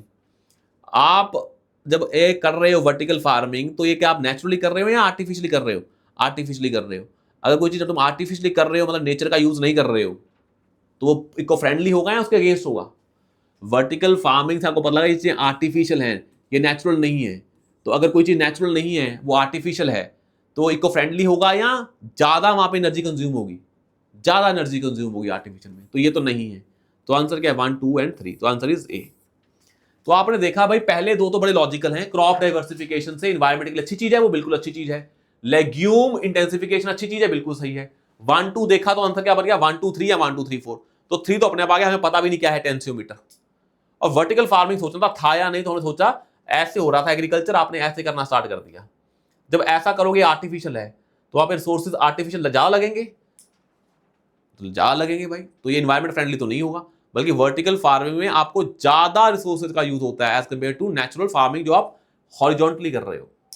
आया समझ में, तो नेगेटिव है। तो थोड़ा सोच के देखते कि वर्टिकल फार्मिंग में हम ज्यादा हैं, क्या यूज करेंगे, हमें वर्टिकल फार्मिंग में सनलाइट के लिए आर्टिफिशियल सनलाइट क्रिएट करनी पड़ेगी, सब कुछ आर्टिफिशियल करना पड़ेगा। नेक्स्ट है what are the advantages of fertigation in agriculture. What are the advantages of fertigation in agriculture. अब मुझे वर्ड बताओ जो फर्टिगेशन है, इसका मतलब वर्ड आ कहां से लगा होगी? फर्टिलाइजर या इरिगेशन, दोनों से मिलकर क्या बनाया हमने? फर्टिगेशन। तो हमने फर्टिल या फर्टिलाइजर है और साथ में क्या है? इरिगेशन है। तो फर्टिलाइजर प्लस इरिगेशन से वर्ड कौन सा बना है? फर्टिगेशन। अगर ये फर्टिगेशन वर्ड दो वर्ड से बना है, फर्टिलाइजर प्लस इरिगेशन, इसका मतलब क्या है? हम इरिगेशन और फर्टिलाइजर यूज को मिक्स करके कुछ अच्छी चीजें कर रहे हैं।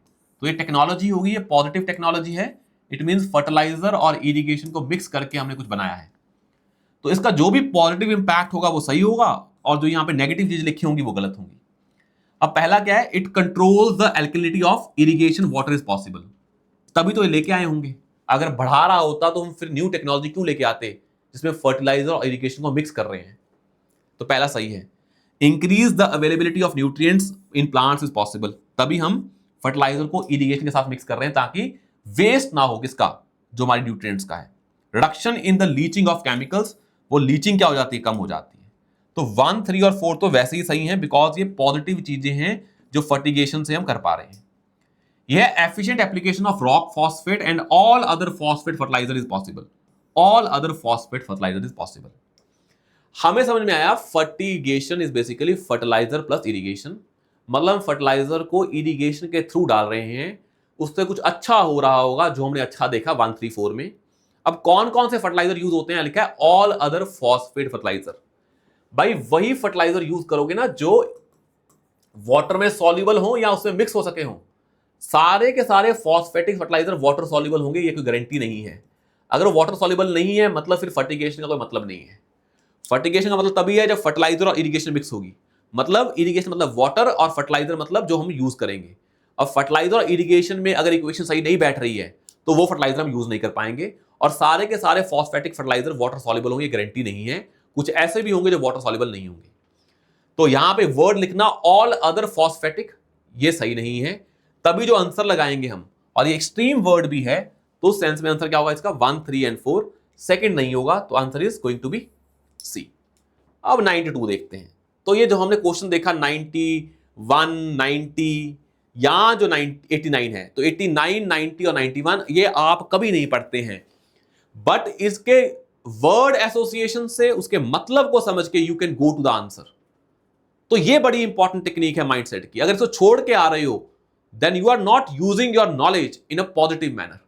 तो लिमिटेड नॉलेज को तुम इफेक्टिवली यूज कर पा रहे हो, ये तभी आएगा when you understand the mindset. अब अगली बार ये क्वेश्चन आए इस फॉर्मेट में तो you will not leave this questions, you will try to solve this questions on the basis of the same format that we applied in these classes. आया समझ में? अब हम देखते हैं नेक्स्ट, जो हमारा क्वेश्चन नंबर है 92। कंसीडर द फॉलोइंग स्टेटमेंट्स कि कौन कौन सी in India which of the above are officially designated as major minerals. अब भाई ये तो आपको याद करने पड़ेंगे कौन कौन से मेजर मिनरल्स हैं। अगर आपको नहीं आते हैं तो ये स्किप करने वाला क्वेश्चन है, क्योंकि सारे नाम सेम से हैं। बेंटोनाइट, क्रोमाइट, कायानाइट, सिलिमेनाइट, तो सारे सेम सेम है। इसमें आप दिमाग नहीं लगा पाओगे। अगर आता है तो आता है।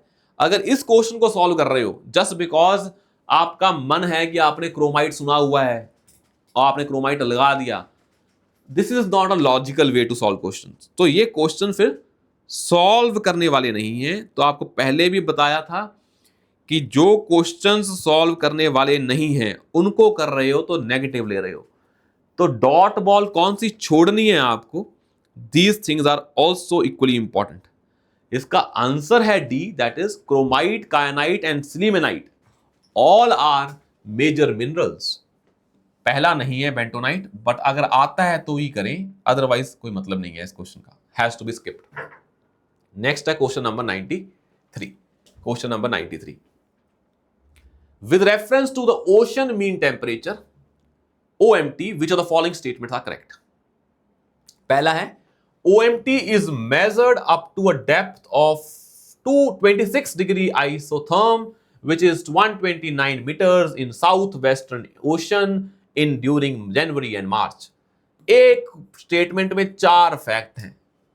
क्या पता यहाँ कोई मंथ अलग हो, या लोकेशन अलग हो, क्या पता डेप्थ अलग हो, क्या पता टेम्परेचर अलग हो, हमें तो पता ही नहीं है ना। तो 4 फैक्ट को तुम क्या मानोगे?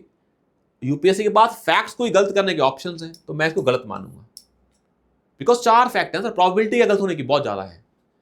OMT collected during January, February, March can be used in assessing whether the amount of rainfall in monsoon will be less or more than a certain long term mean. Of course, अगर ocean mean temperature पता लगा, उस temperature से आप monsoon पे impact को बता पाओगे। सिंपल लॉजिक है, बिकॉज ओशन टेम्परेचर से आप बता पाते हो कि जो आपकी विंड्स हैं वो कब आने वाली हैं, मॉनसून विंड्स कब आने वाली हैं, ओशन टेम्परेचर से, तभी प्रेशर डिफरेंस बता पाते हो आप।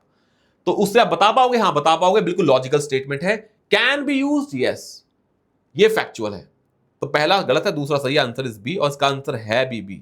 तो ये माइंडसेट की 4 फैक्ट हैं गलत होंगे, बिल्कुल सही है ये। इसका आंसर है भी क्या? B.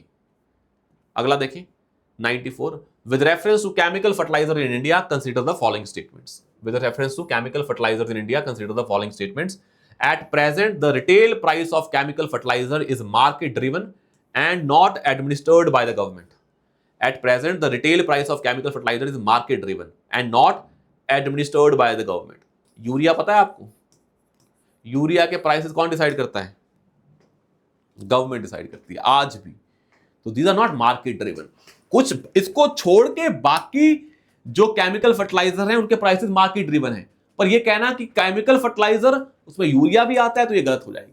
Ammonia which is input of urea, हाँ भाई, यूरिया बनता है किससे? अमोनिया से। Can be produce from natural gas, बिल्कुल भाई। अमोनिया जो यूरिया बनाने में हेल्प होता है वो नेचुरल गैस से बन जाएगा।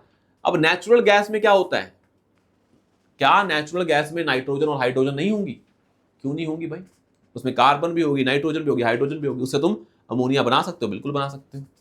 Sulphur which is raw material for phosphoric acid, उसमें जो फॉस्फोरिक एसिड होता है उसमें अपने आप सल्फर आ जाता है ना, H2SO4 is a by product of oil refinery. Oil refinery sulphur निकलता होगा, बिल्कुल, ये भी हो गया। तो पहला तो गलत है, सेकंड थर्ड करेक्ट है, आंसर इज बी। बस इतना पता है कि आपको ऑयल रिफाइनरी का बाय प्रोडक्ट क्या है? सल्फर, जो कहाँ यूज होता है? फॉस्फोरिक एसिड में। H2SO4 सल्फर आ गया है। सल्फर कहाँ निकलता है? ऑयल्स में, ये आपको पता ही है। जैसे ईरान के ऑयल में सल्फर क्या है? कम है, तो ऑयल में सल्फर तो होता ही है as a ingredient. Ammonia urea से लिंक है और अमोनिया नेचुरल गैस से बन सकती है, बिल्कुल बन सकती है, बिकॉज ऑफ NH3। जो नेचुरल गैस है उसमें नाइट्रोजन भी होती है, हाइड्रोजन भी और कार्बन भी। With reference to India's national desert park, India's desert national park consider the following statements. पहली स्टेटमेंट क्या है? डेजर्ट नेशनल पार्क को लेके पहली स्टेटमेंट क्या है? पहली स्टेटमेंट है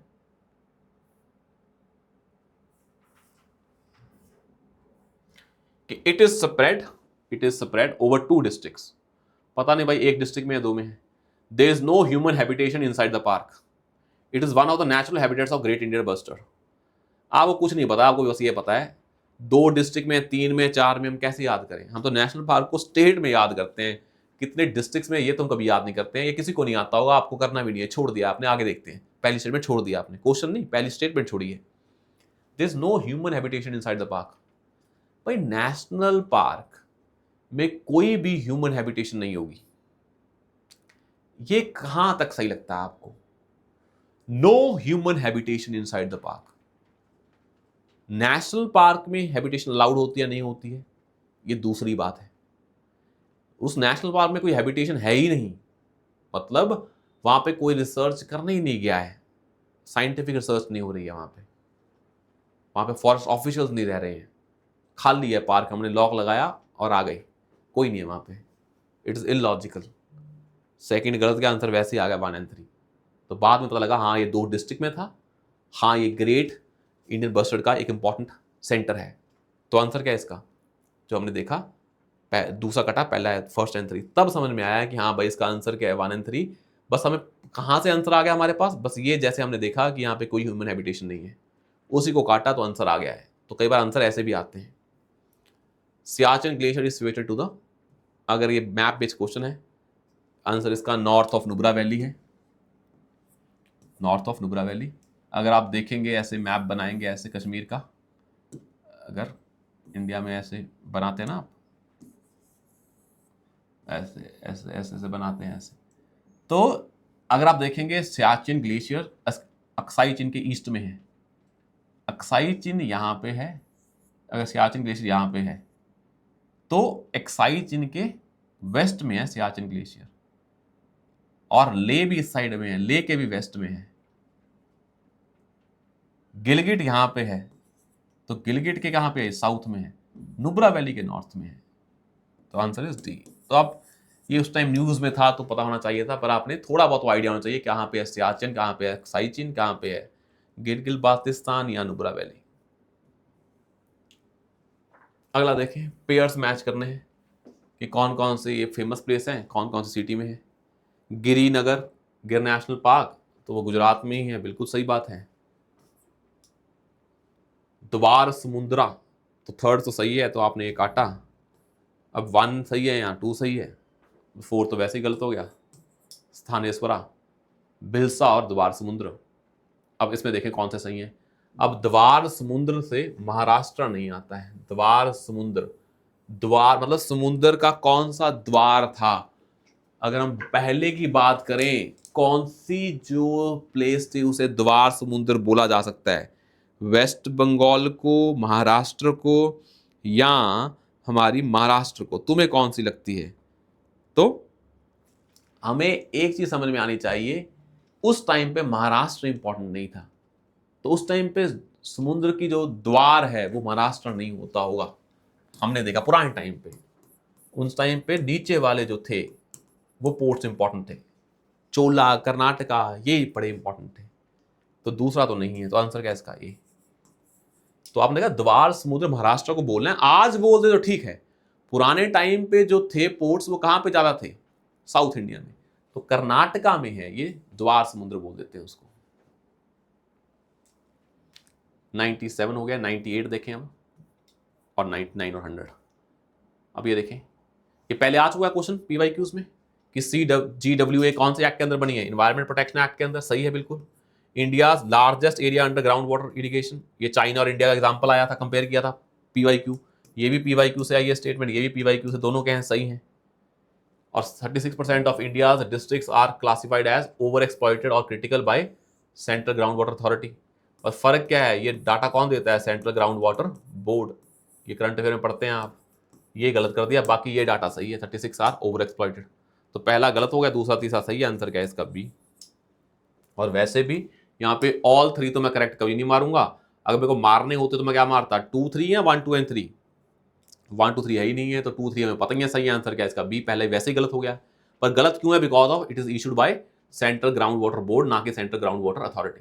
तो डाटा जो रिलीज करते हैं कौन करता है, सेंट्रल ग्राउंड वाटर बोर्ड। अगला है jet streams occur in the northern hemisphere only, किसने बोला है भाई, सदर्न हेमिस्फीयर ने क्या पाप कर दिया है, और आप पढ़ते भी हैं सदर्न हेमिस्फीयर की भी क्या होती है, जेट स्ट्रीम्स होती हैं, गलत। ओनली सम साइक्लोन्स डेवलप आई, बिल्कुल सही बात है। सारे साइक्लोन्स आई क्यों बनाएंगे, साइक्लोन की जो आई होती है, आपको पता है साइक्लोन कैसे काम करता है, जब लो प्रेशर आता है तो सारी विंड्स लो प्रेशर पे इकट्ठी होती हैं, फिर वो विंड्स घूमनी स्टार्ट करती हैं, तो अब वो जब घूमनी स्टार्ट करते हैं तो पानी राइज करता है, फिर रेनफॉल होती है। बट यार क्या, only some cyclones develop an eye, अब सारे क्यों डेवलप करेंगे आई, ओनली सम, या वर्ड क्या है, ओनली काट दो, ओनली तो जान के लिख दिया है, सम साइक्लोन्स डेवलप आई, हाँ तो बिल्कुल लॉजिकल स्टेटमेंट है।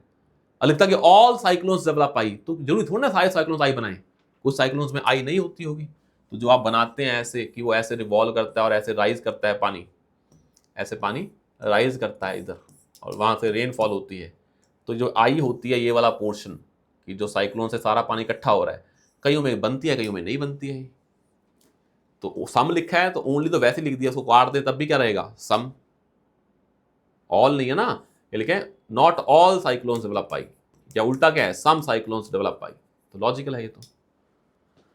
The temperature inside the I, the temperature inside the I of cyclone is nearly 10 degree less. भाई आई में प्रेशर कम होता है ज्यादा होता है, प्रेशर कम होता है तभी विंड्स आती हैं, जहां प्रेशर कम होता है टेम्परेचर ज्यादा होता है, कम होता है, ज्यादा होता है, तो आई में टेम्परेचर कम होगा या ज्यादा होगा, एज कंपेयर टू सराउंडिंग्स, कम होगा या ज्यादा, ज्यादा होगा, तभी प्रेशर क्या होगा, कम होगा, यहां लिखा है कम होता है, तो गलत है ये। तो लॉजिकली देखा तो third statement is incorrect, third गलत हो गया, बची 1 एंड 2, 1 2 में कौन सी ज्यादा अच्छी है? 2, तो आंसर इज 2 ओनली, 1 तो नहीं है। Next last is among the following tiger reserves which one has the largest area under critical tiger habitat. जो टाइगर रिजर्व सबसे बड़ा होगा उसका क्रिटिकल टाइगर हैबिटेट भी बड़ा होगा। कौन सा टाइगर रिजर्व सबसे बड़ा है? Nagarjuna Srisailam tiger reserve. उस टाइगर रिजर्व बड़ा है तो उसके बेसिस पे उसका क्रिटिकल टाइगर हैबिटेट भी सबसे बड़ा होगा। यही यूपीएससी जानना चाह रही है, वो ये नहीं जानना चाह रही है कि आप बताओ क्रिटिकल टाइगर हैबिटेट किसका बड़ा है। लॉजिक क्या बोलता है? जो टाइगर रिजर्व बड़ा होगा उसका क्रिटिकल टाइगर हैबिटेट भी बड़ा होगा। तो इसका आंसर क्या होगा? C, that is Nagarjuna Srisailam tiger reserve. क्योंकि ये सबसे बड़ा है तो इसका टाइगर हैबिटेट भी क्या होगा? क्रिटिकल टाइगर हैबिटेट भी बड़ा होगा। तो आंसर इज सी। तो now we are done with the paper that is 2020। Now we will start with 2019 का पेपर। और आपको बताया कि लास्ट जो 5 पेपर है 19, 18, 17, 16 और 15, we will do that in 50-50 format, कि पहले 50 क्वेश्चन फिर 50, तो 2-2 हमारे लेक्चर्स में पेपर हो जाएंगे। नेक्स्ट 10 लेक्चर आपको और लगेंगे। फिर हम लास्ट में एक सेशन लेंगे पूरा 2025 का, पेपर से पहले आपके 10 दिन पहले, ताकि आपको क्लैरिटी मिल जाए कि भाई हाँ, अगर मैं इसको अप्लाई भी करूंगा 2025 के पेपर में तो कैसे कर पाऊंगा। Thank you so much, will see you soon in the next session.